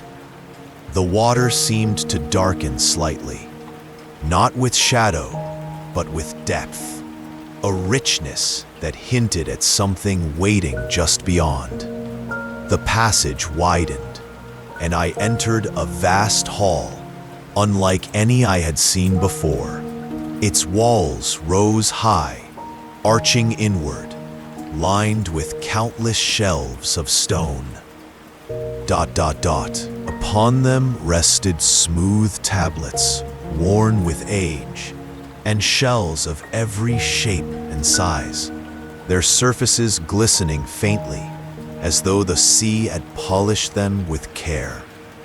I understood, without needing to be told, that this was a library, not of words, not of books, but of tides. I floated slowly between the rows, the silence around me deep and steady, until a sound reached me. It was not spoken, not written. It was a whisper, so soft it might have been the memory of a wave upon a faraway shore. One of the shells upon the wall trembled with light, and as I drew near, it released a sound into the water. It was the rhythm of the sea, waves rolling in, waves drawing back, each breath of water returning to its home. The sound wrapped around me like a lullaby I had always known. It did not need explanation. It did not ask to be It was like feeling the slow heartbeat of the earth beneath the sea, a rhythm so ancient that time itself seemed to pause in its presence. I drifted further in, surrounded on every side by these quiet songs. They did not compete. They did not demand. They rose and fell like currents, each one finding its own space in the great stillness. And as I listened, I realized I did not need to understand them in the way one understands words. They were not meant to be deciphered. They were meant to be heard, felt, and then released, like water passing through open hands. I let myself rest among them, hovering before a cluster of shells that glowed faintly in the dim light. One after another, they released fragments. One sang with the soft call of distant gulls, another with the hush of evening waves folding into shore, another with the faint, tender sound of a lullaby sung into the ear of a child long ago. The songs wove together, not as a chorus, but as a tapestry, each thread moving at its own pace, yet forming a whole that was more than any single sound. I felt myself within that tapestry, not separate, not apart, but a strand woven among them. My own presence, just another note in the endless song of tides. Time drifted away. I could not say whether moments passed or hours, whether I lingered in one place or wandered through many. Each shell, each tablet seemed both eternal and fleeting, whispering its memory and then fading into silence. The silence was never empty, but full, like the quiet of the sea when waves have drawn back and the shore waits, holding its breath for the next tide. I noticed that as I moved further, the sounds became softer still, almost indistinguishable from silence. One shell offered nothing but the faint hush of bubbles rising through deep water, each one a brief spark of sound before dissolving. Another carried the murmur of a tide so far away it might have belonged to a dream. These faint voices calmed me even more than the stronger ones had. They asked nothing of me but to listen, and in listening, to let go. My breath, my heartbeat, even the small motions of my body, all of them slowed until they seemed to match the rhythm of the library itself. I was not merely wandering through its halls. I was becoming part of it, a quiet listener, a vessel holding the same stillness it had kept for endless ages. The library of tides stretched far beyond what I could see, perhaps without end. And yet it felt complete as it was, perfect in its silence and song. It needed no beginning and no conclusion. Each whisper, each lull, each ripple of sound belonged to the whole, and the whole was endless. I let my eyes close again, and in that gentle darkness, I could still hear them. Waves that were not waves, winds that were not winds, songs that belonged not to voices, but to the sea itself. They flowed through me, through the chamber, through the silence. And in that moment, I knew nothing needed to be remembered. For nothing beyond the library, a narrow passage unfolded, not hurriedly, but with the calm inevitability of a tide flowing toward shore. I let myself drift with it, carried not by intention, but by the gentle pull of the water itself. The corridor widened, and light returned, subtle and silvery, as though it had been softened by passing through veils of mist. Ahead, a courtyard opened, vast and quiet, resting at the heart of the sea's embrace. The first thing I noticed was stillness. It lay over the space like a blanket, deep and unbroken, more profound than silence. Within that stillness stood statues, rows of them, hundreds perhaps, though I could not count. Each statue was shaped like a resting figure, some reclining as though upon invisible couches, some kneeling with heads bowed, some curled softly as though asleep. They were not carved from stone in the way I knew stone. Their surfaces glowed faintly, like moonlit coral, worn smooth by the touch of the sea. Seaweed drifted around them in long ribbons, curling and twining as though tucking them in, covering them gently, offering its quiet companionship. I hovered before the nearest figure. Its eyes were closed, its features softened into serenity, neither smiling nor sorrowful, only resting as though time had surrendered to it, as though centuries had passed unnoticed, each moment dissolving into the next without disturbance. I moved among them slowly, and each one seemed to breathe, though not with air. They breathed with stillness itself, as though the rhythm of rest had become their life. Their forms glowed faintly, like candles that had no flame, their quiet presence filling the water with calm. I found myself repeating the word in my mind, rest. Rest like the hush of waves upon sand. Rest like the silence that falls after a lullaby. Rest, like the deep surrender of night. The word grew softer each time, less like a thought, more like the rhythm of the water itself.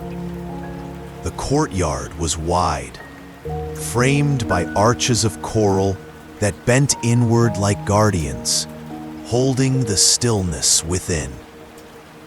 Between the statues, sand lay smooth and untouched, as if no footstep had ever crossed it. No current rushed here. No turbulence entered. Only the slow drifting of seaweed, the patient touch of time, and the quiet presence of those who slept in peace. I paused before a figure that seemed younger, its form curled as though it had only just closed its eyes. The seaweed had grown around its arms like a blanket, cradling it gently. A small rest, I thought again.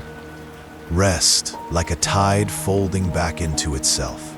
Rest like a breath that does not need to be finished. Rest like the soft weight of sleep pressing into the body until all thought dissolves. The deeper I moved into the courtyard, the more I felt a kinship with them. Their stillness was not foreign, not distant. It was something I too was learning, something the sea had been teaching me with each step, each drift, each quiet chamber. Rest was not an absence. It was a presence, full and whole. Some statues leaned against one another, shoulder to shoulder, as though even in timeless sleep they wished to remain close. Others lay with arms folded across their chest, as though cradling themselves. None were lonely, none were forgotten. They rested not in isolation, but in belonging, each one part of a quiet circle that had no end. Above, the surface of the water was veiled in faint beams of moonlight that filtered down like blessings. They touched the figures gently, never breaking the stillness, only softening it further. The light rippled across their forms, a slow rhythm like breathing. It was as though the moon itself watched over their rest, keeping vigil in silence. I lingered before one statue that seemed to mirror my own posture, drifting slightly forward, arms open, eyes closed in surrender. For a long while, I simply stayed there, breathing as though in unison, though the figure did not breathe. The longer I stayed, the more I felt that I too was becoming part of the courtyard, a statue of rest among statues of rest, held in the embrace of timelessness. Rest, the water whispered. Rest, the seaweed echoed. Rest, the stillness carried through the silence. And I listened. I allowed the word to move through me until it was no longer a word, but a state. My shoulders loosened, though I had not known they were tense. My thoughts grew lighter, as though they too were lying down to sleep. Even the rhythm of my heartbeat slowed, softened, until it felt no different from the rhythm of the sea. The courtyard did not ask for movement. It did not ask for understanding. It asked only for surrender. The simple surrender of being here, of letting the water hold me, of allowing stillness to become a form of breathing. I thought of how long these figures had rested, centuries perhaps, or longer still. Yet their peace did not seem distant. It was close, immediate, as though I too could choose to enter it now, without waiting for time to pass. Rest was here, always here, like the tide that never ceased to return. I drifted further, yet no matter how far I went, the statues continued, endless in their serenity. I began to feel that they were not many, but one great figure of rest, expressed in countless forms. Each posture, each face, each curve was part of a larger stillness, a stillness that embraced not only them, but me and the entire sea and all that lay beyond it. Rest, rest, rest. The word pulsed like the sea itself, slow and sure, rising and falling without end.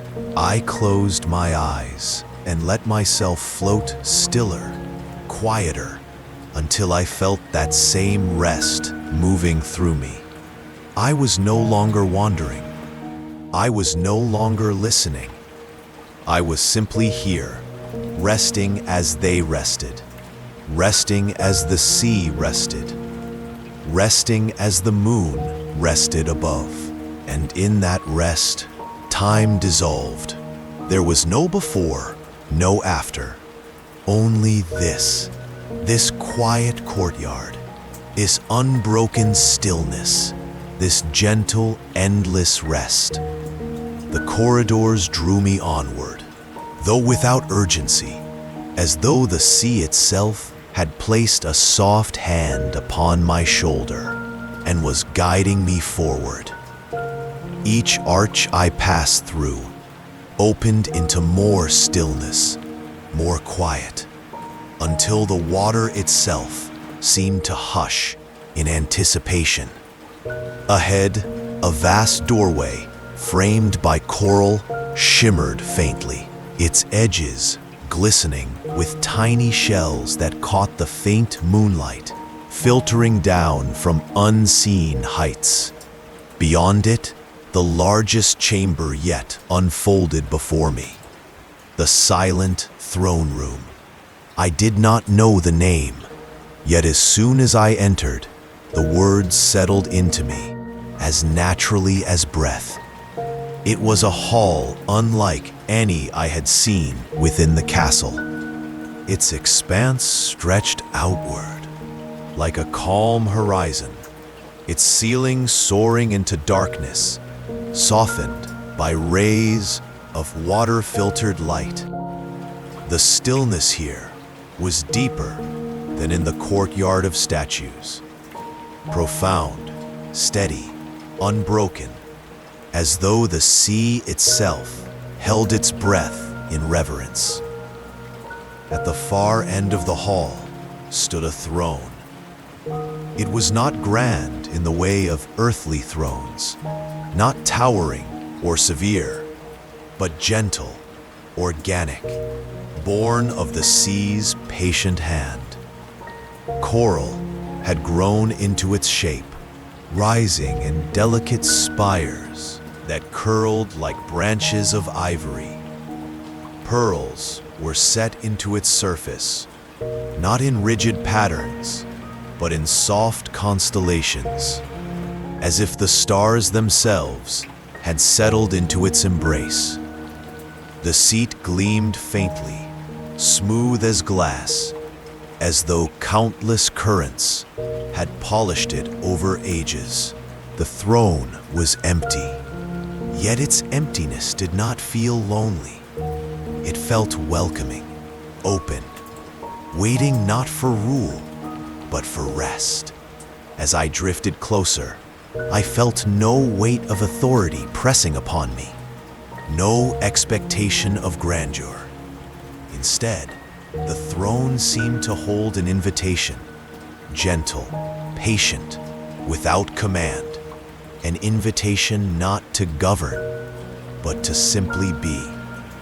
I approached slowly, each movement slowed further by the water, until time itself seemed to stretch thin.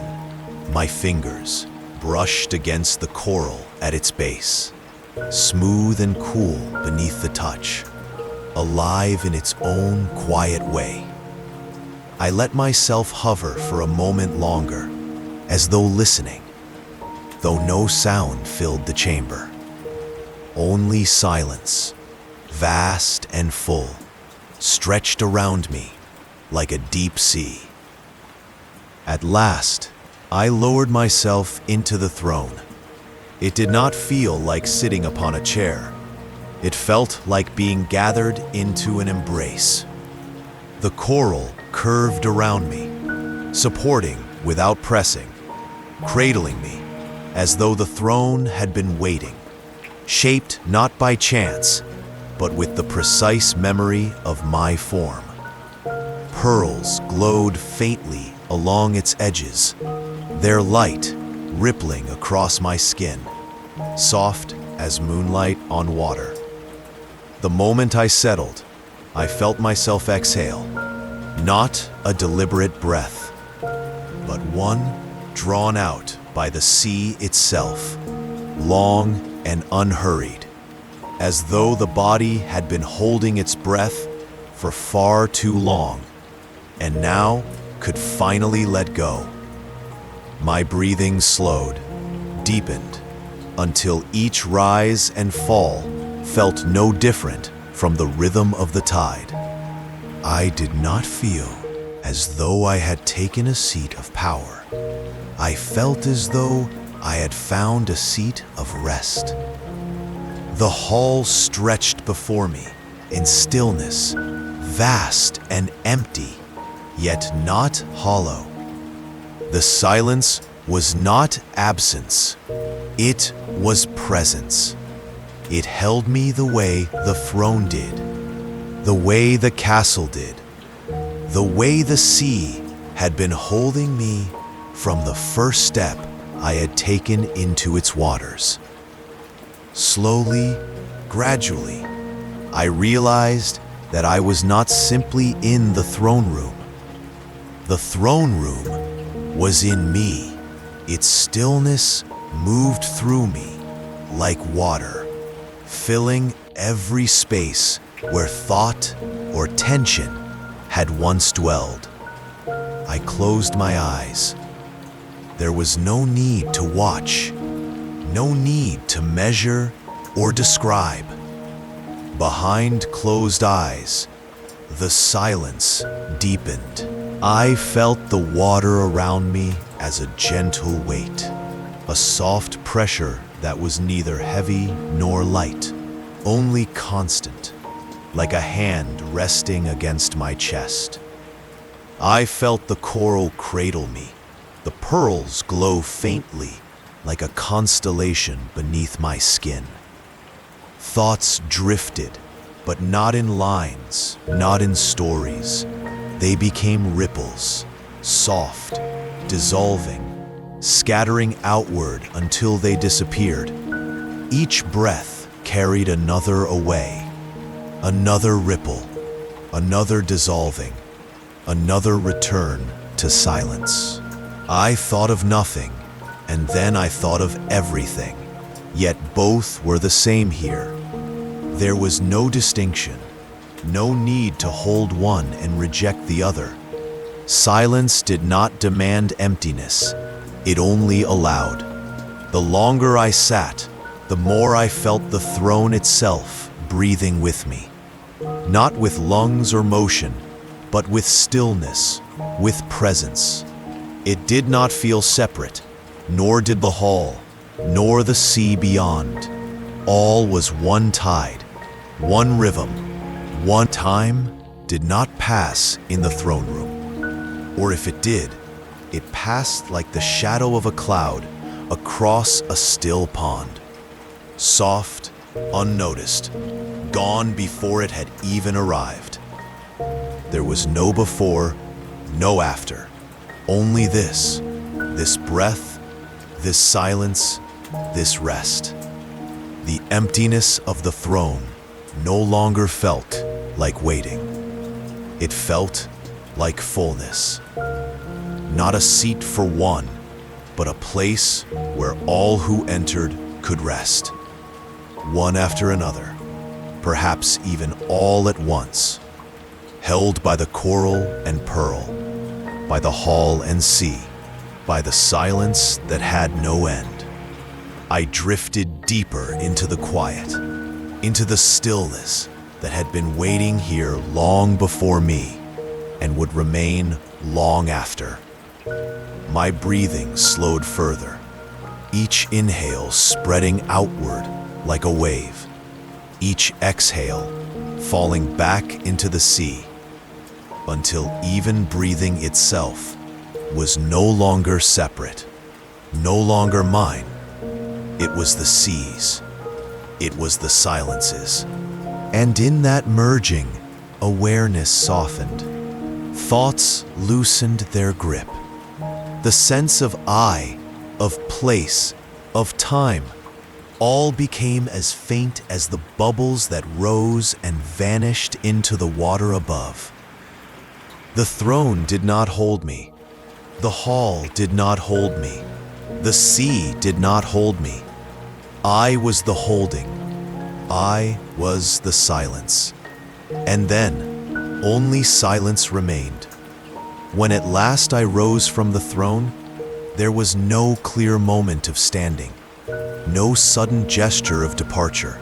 It was as though the sea itself had lifted me, carrying me gently away, guiding me once more toward the long corridors that had brought me here. The great hall stretched behind me, yet already it began to blur, its vastness softening into pale light. The throne receded into distance, into stillness, into memory, until it seemed not so much left behind as dissolved, becoming one with the silence that lingered in the water. I drifted through an archway, and the corridors unfolded again. They were familiar, yet changed. Once sharp with stone and shadow, now they shimmered faintly, their edges blurred like outlines drawn on water. Arches bent above me like soft ripples, repeating and repeating, yet each one fainter than the last. The walls glowed gently, as if they were not made of stone at all, but of remembered light. My steps, or what felt like steps, were lighter now, lighter than before, as though I were no longer walking, but gliding, drifting on a current so subtle I barely felt its pull. Each movement carried me forward without effort. Each moment stretched without urgency. The corridor ahead always lengthened, yet never resisted, never asked for haste. Arches, shadows, light. Arches, shadows, light. The rhythm echoed softly within me, like a tide repeating its quiet song. Yet even the shadows were softer now, pale, dissolving into the glow. The light grew gentler, spreading across the walls like silk, until it became difficult to tell where corridor ended and water began. As I drifted deeper, the details of the halls began to blur further, slipping away the way thoughts slip from a mind that no longer tries to hold them. Carvings along the stone softened into waves of color. Patterns on the floor faded into ripples. Even the arches seemed to lose their weight, becoming no more than frames of light and water. Doorways leading nowhere and everywhere at once. Drifting, soft echoes, gentle dissolving. I could not tell whether I was retracing my steps or being carried into new passages, but it no longer mattered. The corridors themselves seemed to dissolve around me, their forms changing with each breath. A hallway stretched long, then folded into spirals, then opened into another archway that faded before I could pass beneath it. All was shifting, blurring, dissolving into light. The castle was no longer a place. It was becoming a memory, a dream gently unwinding within the sea. I let myself move without thought, letting the halls guide me. Sometimes they stretched endlessly, a soft tunnel of glimmering arches repeating into infinity. Sometimes they seemed to vanish entirely, leaving me drifting through open water, only for another arch to appear ahead, faint as a reflection on glass. Each step, if it was a step, grew lighter still, until I wondered if my feet touched anything at all. I felt less like a figure moving through the corridors. The castle no longer held me as it once had. It was releasing me, gently, like a shell opening to return its pearl to the tide. Walls dissolved, arches faded, light remained. The sound of water, brushing along stone, diminished into silence. And even silence thinned into something softer still. An echo, fading, almost gone. Yet it was not loss. It was release, the way bubbles rise and vanish into the surface, leaving only stillness behind. I looked back once, though there was nothing to see. The halls behind me were already gone, dissolved into water and light. Ahead, more corridors wavered faintly, yet they too were already fading, their edges dissolving even as I moved toward them. The whole castle seemed to exhale, its presence thinning like mist, becoming sea once more. The further I drifted, the more the water itself seemed to cradle me, replacing the stone, replacing the halls. The castle did not end. It merged, slowly, tenderly, with the ocean around it. Each wall softened into currents. Each floor melted into swaying light. Each arch stretched into a ripple that expanded outward until it was no longer an arch at all, but a wave, a shimmer, a memory, drifting, dissolving, resting. The repetition became its own rhythm, its own lullaby, as though the castle whispered, not with words, but with its fading. It was not leaving me behind. It was showing me how to dissolve, how to let go, how to move into the embrace of the sea without resistance. I floated onward, slower and slower, until I could not tell whether I moved at all. The corridors no longer appeared before me. Only soft light remained, gentle and endless.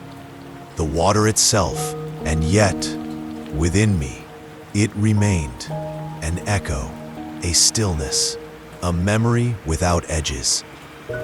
Its halls and arches, its gardens and chambers, its throne and silence, all lingered like ripples that never truly disappeared. The sea had taken them back, but it had also given them to me. They were mine now, not to hold, but to drift with, to rest within, to let dissolve whenever I closed my eyes. Light shimmered faintly, surrounding me, soft as a dream's last breath. I let it carry me further, deeper, without knowing where, without needing to know. Each moment was enough. Each breath was the sea's breath. And as I drifted onward, the castle faded fully into the sea, until it was no longer something apart, but part of the endless water, part of the tide, part of the silence that flowed through everything. I drifted with it, within it, as it faded. And I too, I did not choose to rise. The sea itself seemed to lift me, as if I were no longer separate from its breath. A current curled gently beneath me, lighter than air, carrying me upward without effort, without thought. My body loosened, my arms unfolding softly at my sides, as if I were weightless, as if I were no more than a leaf surrendered to the tide. Above, the faint shimmer of moonlight deepened. What had once been no more than threads of silver became a vast glow, stretching across the water like a veil. It seemed both near and far, a ceiling of radiance just beyond reach, drawing me closer with every breath. The light did not blind, it softened, it welcomed. It grew brighter, yet gentler, as though it were not a destination, but a homecoming. Below me, the castle lingered in silence. It no longer appeared as stone or coral, no longer as arches or chambers.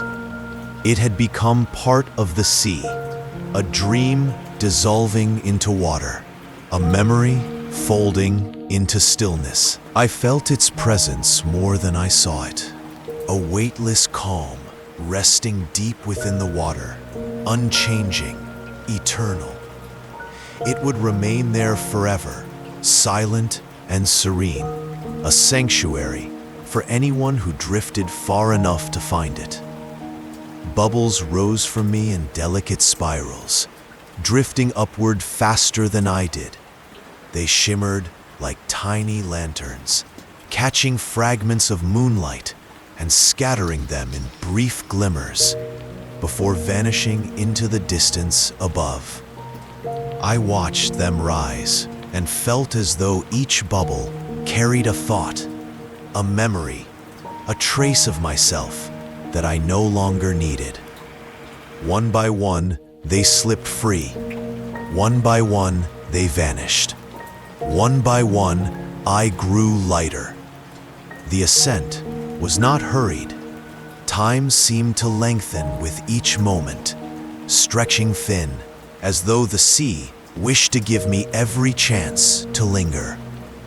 I felt no need to rush, no desire to reach the surface quickly. The journey itself was enough. The slow rising, the gentle unfolding of light. Moonlight drifted downward in long beams, cutting softly through the water. They shimmered in slow motion, trembling faintly as currents passed, then falling still again, like quiet pillars holding up the sky. As I floated through them, I felt as though I were moving through layers of breath, each one cooler, clearer, more luminous than the last. The water cradled me as though I were still a guest within the castle's halls. Every current was a hand, every eddy a lullaby, every ripple a reminder that I was safe. My body felt transparent, porous, as though I were dissolving into the water itself. I could not tell where I ended and the sea began. Perhaps there was no edge at all, and still the bubbles rose, small orbs of silver, rushing lightly toward the moon. Each one seemed to shimmer with something faint, an echo of a dream, a memory I once carried, a thought that no longer needed to remain. Watching them depart, I felt gratitude, not loss. The sea was carrying them onward, returning them to light, to air, to silence. I glanced below once more, though it grew harder to see. The water thickened with distance, cloaking the depths in soft shadow. Yet I knew the castle remained, eternal, silent, waiting. It would not crumble, would not vanish. Its halls would always rest beneath the tides, undisturbed, as unchanging as sleep. I whispered a farewell, though no sound left me. It was more of feeling, a current of gratitude flowing from my chest into the sea, spiraling downward into the depths. I knew the castle received it. I knew the halls, the gardens, the throne, the silence. All of them felt it, just as I had felt their stillness when I wandered among them. Thank you. Rest well. Remain forever. The words dissolved into water, yet lingered within me. I turned my gaze upward again, letting the growing brightness fill me. The moon seemed closer now, as though it had bent down to meet me, its light stretching deeper into the sea than before. I floated through it, bathed in silver, my skin glowing faintly, as though I too were becoming part of the light. The ascent slowed even further, or perhaps time itself slowed, each moment expanding into softness. There was no beginning, no ending, only the rising, the drifting, the breathing. The sea held me. The moon welcomed me. Bubbles rose like stars around me. I closed my eyes. Even with them shut, the light was there, washing across me in silver waves. My body rocked gently with the water, as though I were lying within a cradle woven of tide and night. I felt no weight, no distance, no boundary. Only light, only stillness, only breath. And in that breath, gratitude lingered. Gratitude for the castle, for the silence, for the endless halls, for the sea itself, for the way it carried me without question, without demand. Gratitude for the rising, for the release, for the way everything softened when I let it go. The moon above brightened, and the surface of the water drew nearer, though there was no hurry in its approach. Each moment stretched into eternity. Every ripple of light, a world unto itself. I drifted upward slowly, endlessly, as though the ascent might never end, as though it was not a destination, but a way of being, rising, resting, dissolving. The sea cradled me. The moon welcomed me, and I let myself drift upward, lighter than thought, lighter than breath. The water released me gently, as if it had been carrying me in its arms and was now laying me down upon the edge of the world. I felt the shift before I saw it, the way the current thinned, the way the waves leaned forward, folding toward the earth. My body, weightless moments before, grew heavier in small degrees. Though it was not a burden, it was more like a reminder. I had returned. The surface broke around me in a soft hush. Moonlight spread itself across the wave, no longer filtered or bent, but shining openly, unbroken, vast. The night sky stretched above, its stars scattered like salt across dark velvet. The moon itself hung full and low, brighter than I remembered, as though it too had been part of the sea and had followed me upward. I drifted the last few paces until the water no longer carried me. Sand brushed faintly against my fingertips, grains stirred by the tide. I let the waves roll me gently forward, a quiet offering from the sea, until I was cradled in the shallows, where water kissed earth. Each wave lingered around me like a breath, rising, falling, rising again, slow, patient, unhurried. When I finally pushed myself onto the shore, it was as if I were stepping not onto land, but into a memory. The sand held me warmly, as though it had been waiting, as though it remembered me. Its softness was different from the weightless cradle of the water, yet it carried the same intention, to let me rest. I sank into it without resistance, every part of me loosening, as though the shore itself had exhaled around me. The air was gentle, cooler than I recalled, brushing lightly across my damp skin. It did not chill but soothed, as if the night had been shaped for this return. The scent of salt lingered, mingling with the faint sweetness of wild grasses that grew just beyond the dunes. I breathed it in slowly, letting it fill me, letting it settle into the quiet spaces the sea had left within me. The waves behind me moved slower now. They no longer rushed or roared.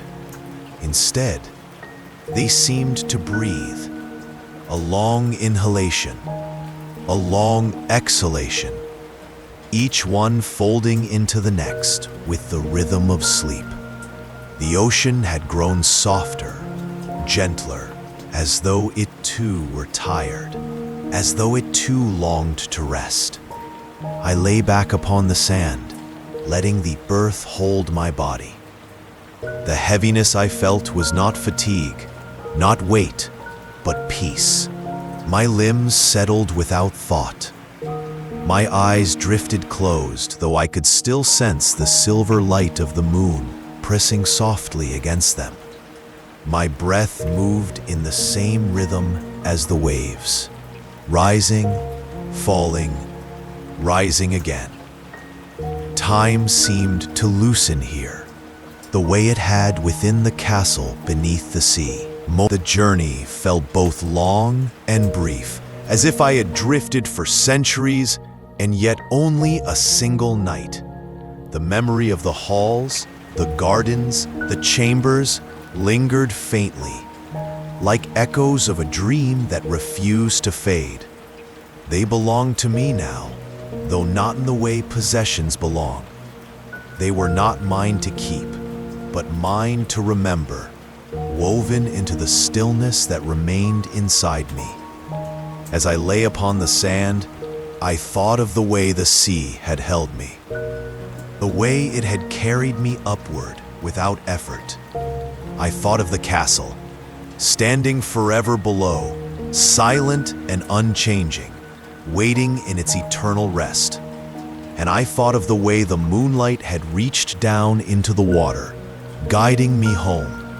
It seemed to me then that the sea and the shore and the sky were not separate things.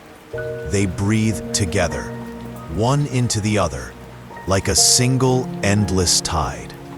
The water dissolved into air, the sand folded into water. The moon fell into the waves, and the waves lifted themselves into the stars. All of it, a circle, unbroken, timeless. I placed my hand against the sand, feeling its warmth seep upward into my palm. The grains pressed softly against my skin, small and countless, yet together forming something whole. I thought of the bubbles rising, carrying my thoughts upward. I thought of the arches fading, the corridors dissolving, the still water reflecting both sky and sea. Each fragment had been small, gentle, fleeting, yet together they had formed a journey, as timeless as the tide. My eyes opened again, only slightly, to the horizon. The sea stretched vast and dark, silvered by the moon, each wave a moving mirror. It did not call me now, did not draw me in. It simply rested, and I rested with it. The stars above held their places quietly, steady in their glow. Some seemed to tremble faintly, as though the air itself were rippling, but they did not move. They were patient, watching, timeless. I let their stillness fold over me the way the sea once had, the way the castle once had. I felt no need to rise, no need to walk, no need to leave the place where I lay. The shore was enough. The night was enough. The breath of the ocean was enough. My body, heavy upon the sand, seemed to sink deeper into stillness, as though the earth itself had drawn me into its embrace. The journey had not ended. It could not end. It had only folded back upon itself, like a wave returning to the sea, like a tide that would always rise and fall, forever. And within that rhythm, I too found my rest. I closed my eyes once more. The sound of the waves moved through me, soft as a lullaby. Each one slower than the last, each one fading deeper into silence. The sand held me warmly. The air drifted gently.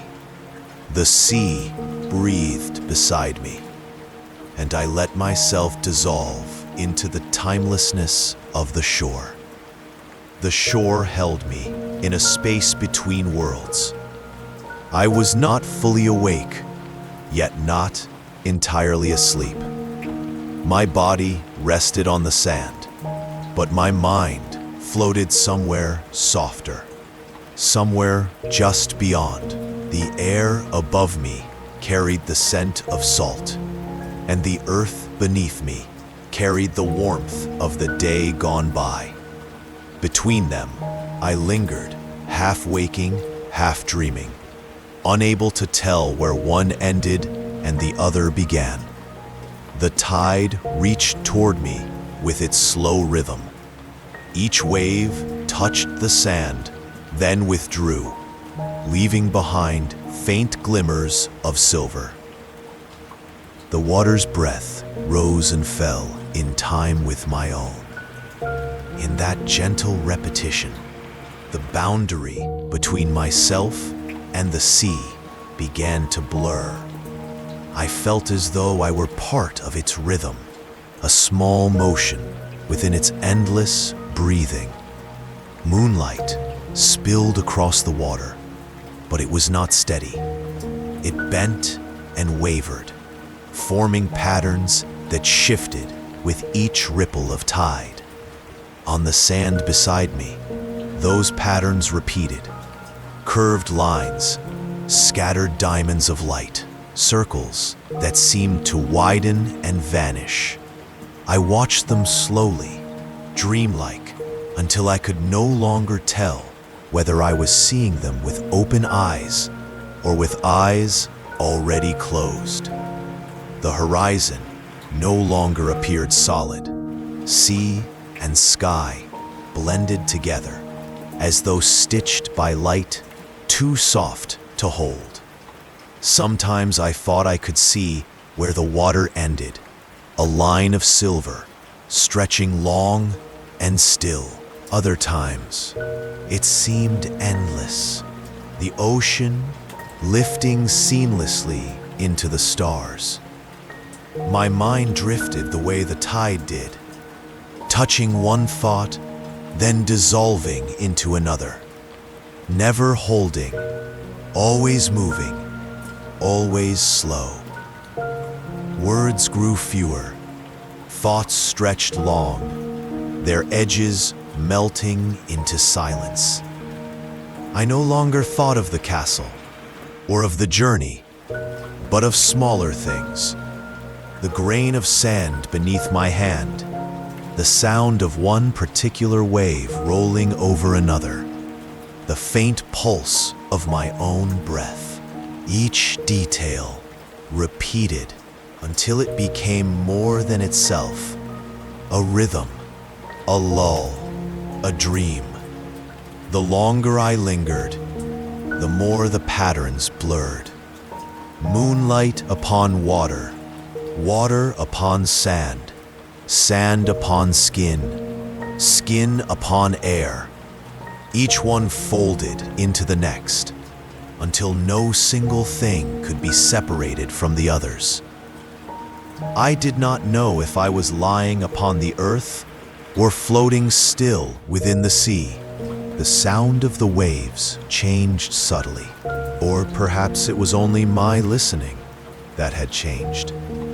They no longer seemed to arrive from outside me. They pulsed from within, like the rhythm of a heart, like the rhythm of a breath. In this rhythm, there was no before or after. There was only the ongoing motion of sound dissolving into silence, and silence softening back into sound. Sometimes, as I hovered between waking and dreaming, I thought I heard words in the tide. They were not words I could repeat. They had no shape, no letters. They were more like the suggestion of meaning, like a lullaby hummed without language. The waves seemed to sing, not to tell me something new, but to remind me of what I already carried inside me, the simple truth of rest. My eyes drifted open and closed, though there was little difference between them. With eyes open, I saw moonlight trembling on water. Eyes closed, I saw the same light. Both were the same.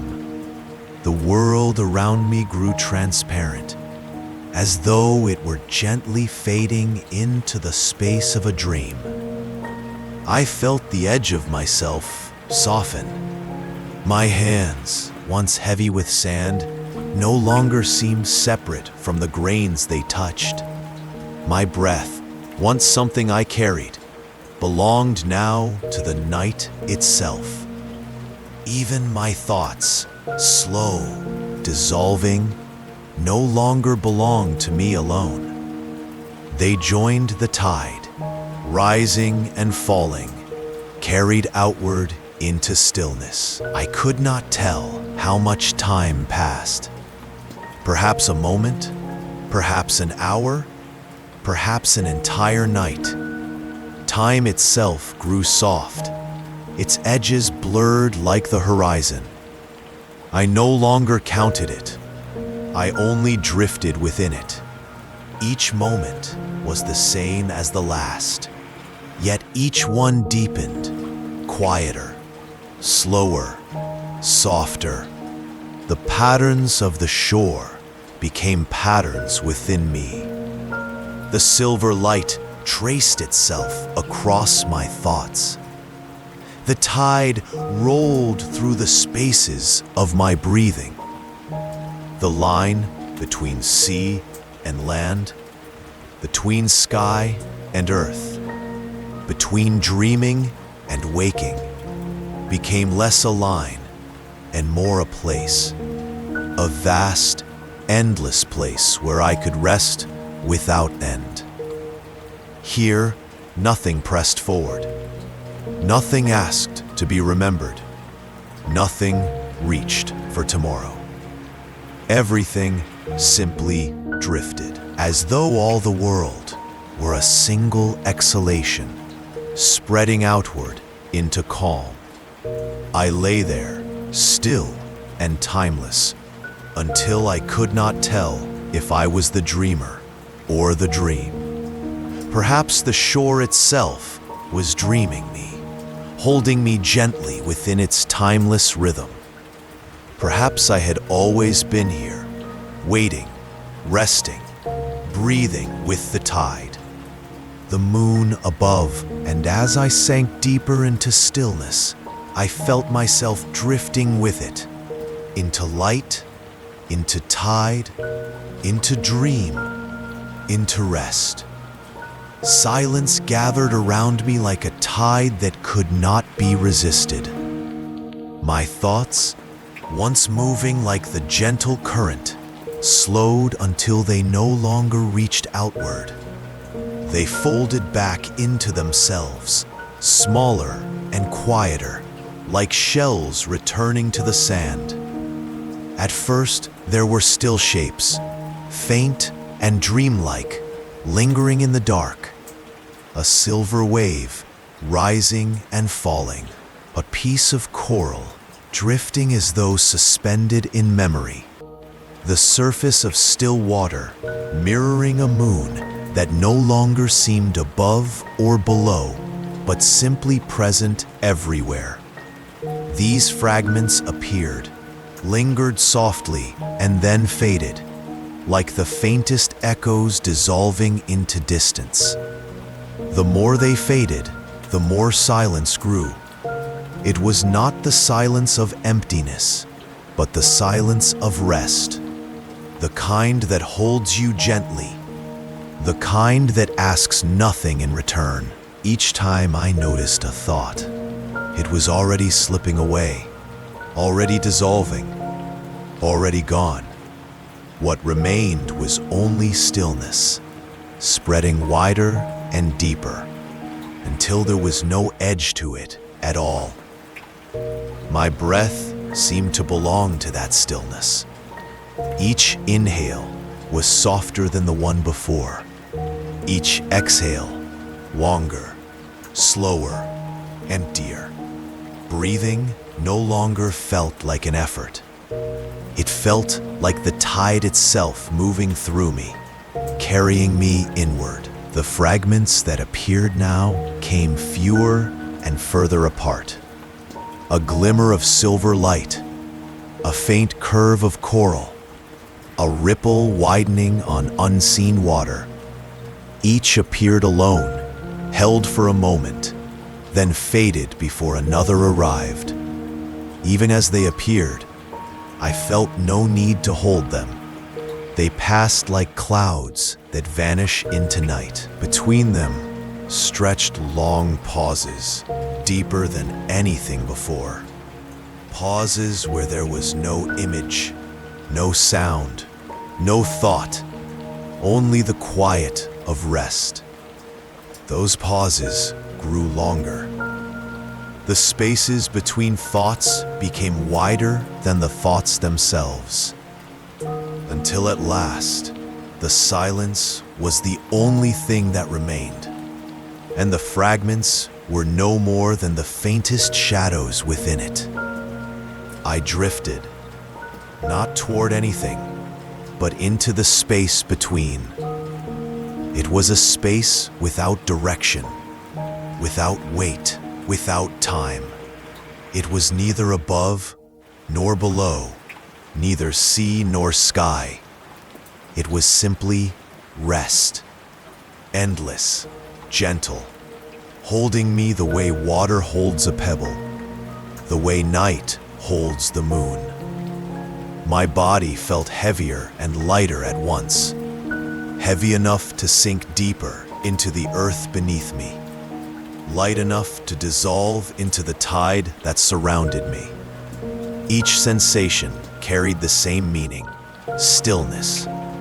No movement, no effort, only surrender. I could not tell where the edges of myself ended. I was no longer sure if I was lying on the shore, or floating beneath the sea, or already drifting in dream. It all blended into the same soft blur, the same quiet rhythm, the same dissolving of form into formlessness. Sometimes, in that deepening stillness, I thought I heard a sound, the faintest whisper, like the echo of a tide in the farthest distance. But even as I noticed it, it was gone, absorbed back into silence. And the silence was more than enough. The images that remained grew ever softer, until they were no more than suggestions. The wave was not a wave, only the memory of one. The coral was not coral, only a faint curve of color. The reflection on the water was not a reflection, but a trace of silver fading into shadow. Each fragment became less and less, until even their outlines dissolved. What was left was stillness. Stillness vast enough to hold everything, yet quiet enough to feel like nothing at all. Stillness that did not ask me to move, or to speak, or even to think. Stillness that welcomed me as I was, heavy and slow, ready to rest. I sank into it the way one sinks into water, the way one sinks into sleep. Not suddenly, not sharply, but with infinite gentleness, as though guided by hands I could not see. The silence grew deeper, wrapping around me like a tide, carrying me softly downward. Even the rhythm of my breath grew distant.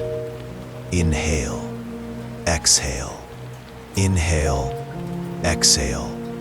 Each softer, slower, lighter, until I no longer knew if the breath was mine or the sea's, until I no longer knew if I was breathing at all, or simply drifting in a space where breath was no longer needed. I was not gone, not awake, not asleep. I was simply dissolving, becoming part of the stillness itself. My thoughts no longer belonged to me, because there were no thoughts left to belong. My body no longer belonged to me, because there was no body left to hold. Everything I had been, sound, sight, memory, motion, was falling away, leaving only rest. And in that rest, there was no beginning and no end. There was only the quiet of the sea, the quiet of the night, the quiet of sleep drawing me into its depth. I let myself drift fully, softly, endlessly, like a pebble sinking into water, like a wave dissolving into the tide, like a breath fading into silence, like a dream opening into sleep. I drifted, I dissolved, I rested. The night is quiet. The moon hangs above the sea, steady and unchanging, its light the silver breath upon the water. The waves move slowly, almost without sound, their edges soft as silk, their rhythm softer still. Each ripple carries the moon's reflection, breaking it gently, mending it again, as though nothing could disturb the endless calm. I lie upon the shore, my body heavy with rest. The sand beneath me is warm from the day now long past, yet cooled by the night breeze drifting in from the tide. It feels like an embrace, steady, solid, tender in its stillness. My breath rises and falls without effort. Each inhale gathers the coolness of the sea. Each exhale releases it back into the open air. Above me, the moon seems closer than ever. Not high in the sky, but near enough to touch. Its glow spreads across the water in a long, shining path, stretching from horizon to shore. It looks less like light and more like silence made visible. I let my gaze rest there, where the sky and sea join in one continuous silver thread. The world has narrowed to its simplest forms. The moon, the sea, the slow rhythm of my breathing. Everything else has faded away, as though distance itself has dissolved. There is no past, no future, no thought to name the moment. Only stillness, only rest. The tide drifts in, drifts out. Each movement so slow, it feels eternal. It carries with it the memory of the castle, far below, still cradled in the deep, still shining in silence, untouched by time. Though I no longer see it, I know it remains, safe, hidden, eternal. Like a dream that I close my eyes, and the moonlight remains, soft against my eyelids, a gentle glow inside the quiet of my mind. It does not fade, it does not press, it simply rests with me, patient and still. My breath becomes slower, lighter. The spaces between each inhale and exhale lengthen, widening into silence. It feels as though the sea itself is breathing for me now, lifting me with each tide, lowering me again with each retreat. I no longer need to hold on. The night holds me, the sea holds me, the silence holds me. The last fragments of wakefulness drift through, faint and soft as mist.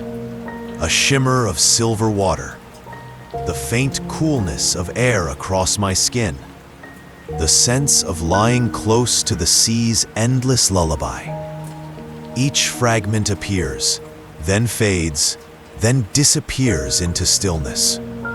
I take one final breath, long and deep, filled with the coolness of night. I let it go, slow as the tide pulling away from the shore. My body sinks deeper into rest, heavier, softer. The moon continues to shine. The sea continues to move. The castle continues to sleep in the depths. And I drift, without effort, into the gentlest silence. Everything is still. Everything is safe. Everything is rest.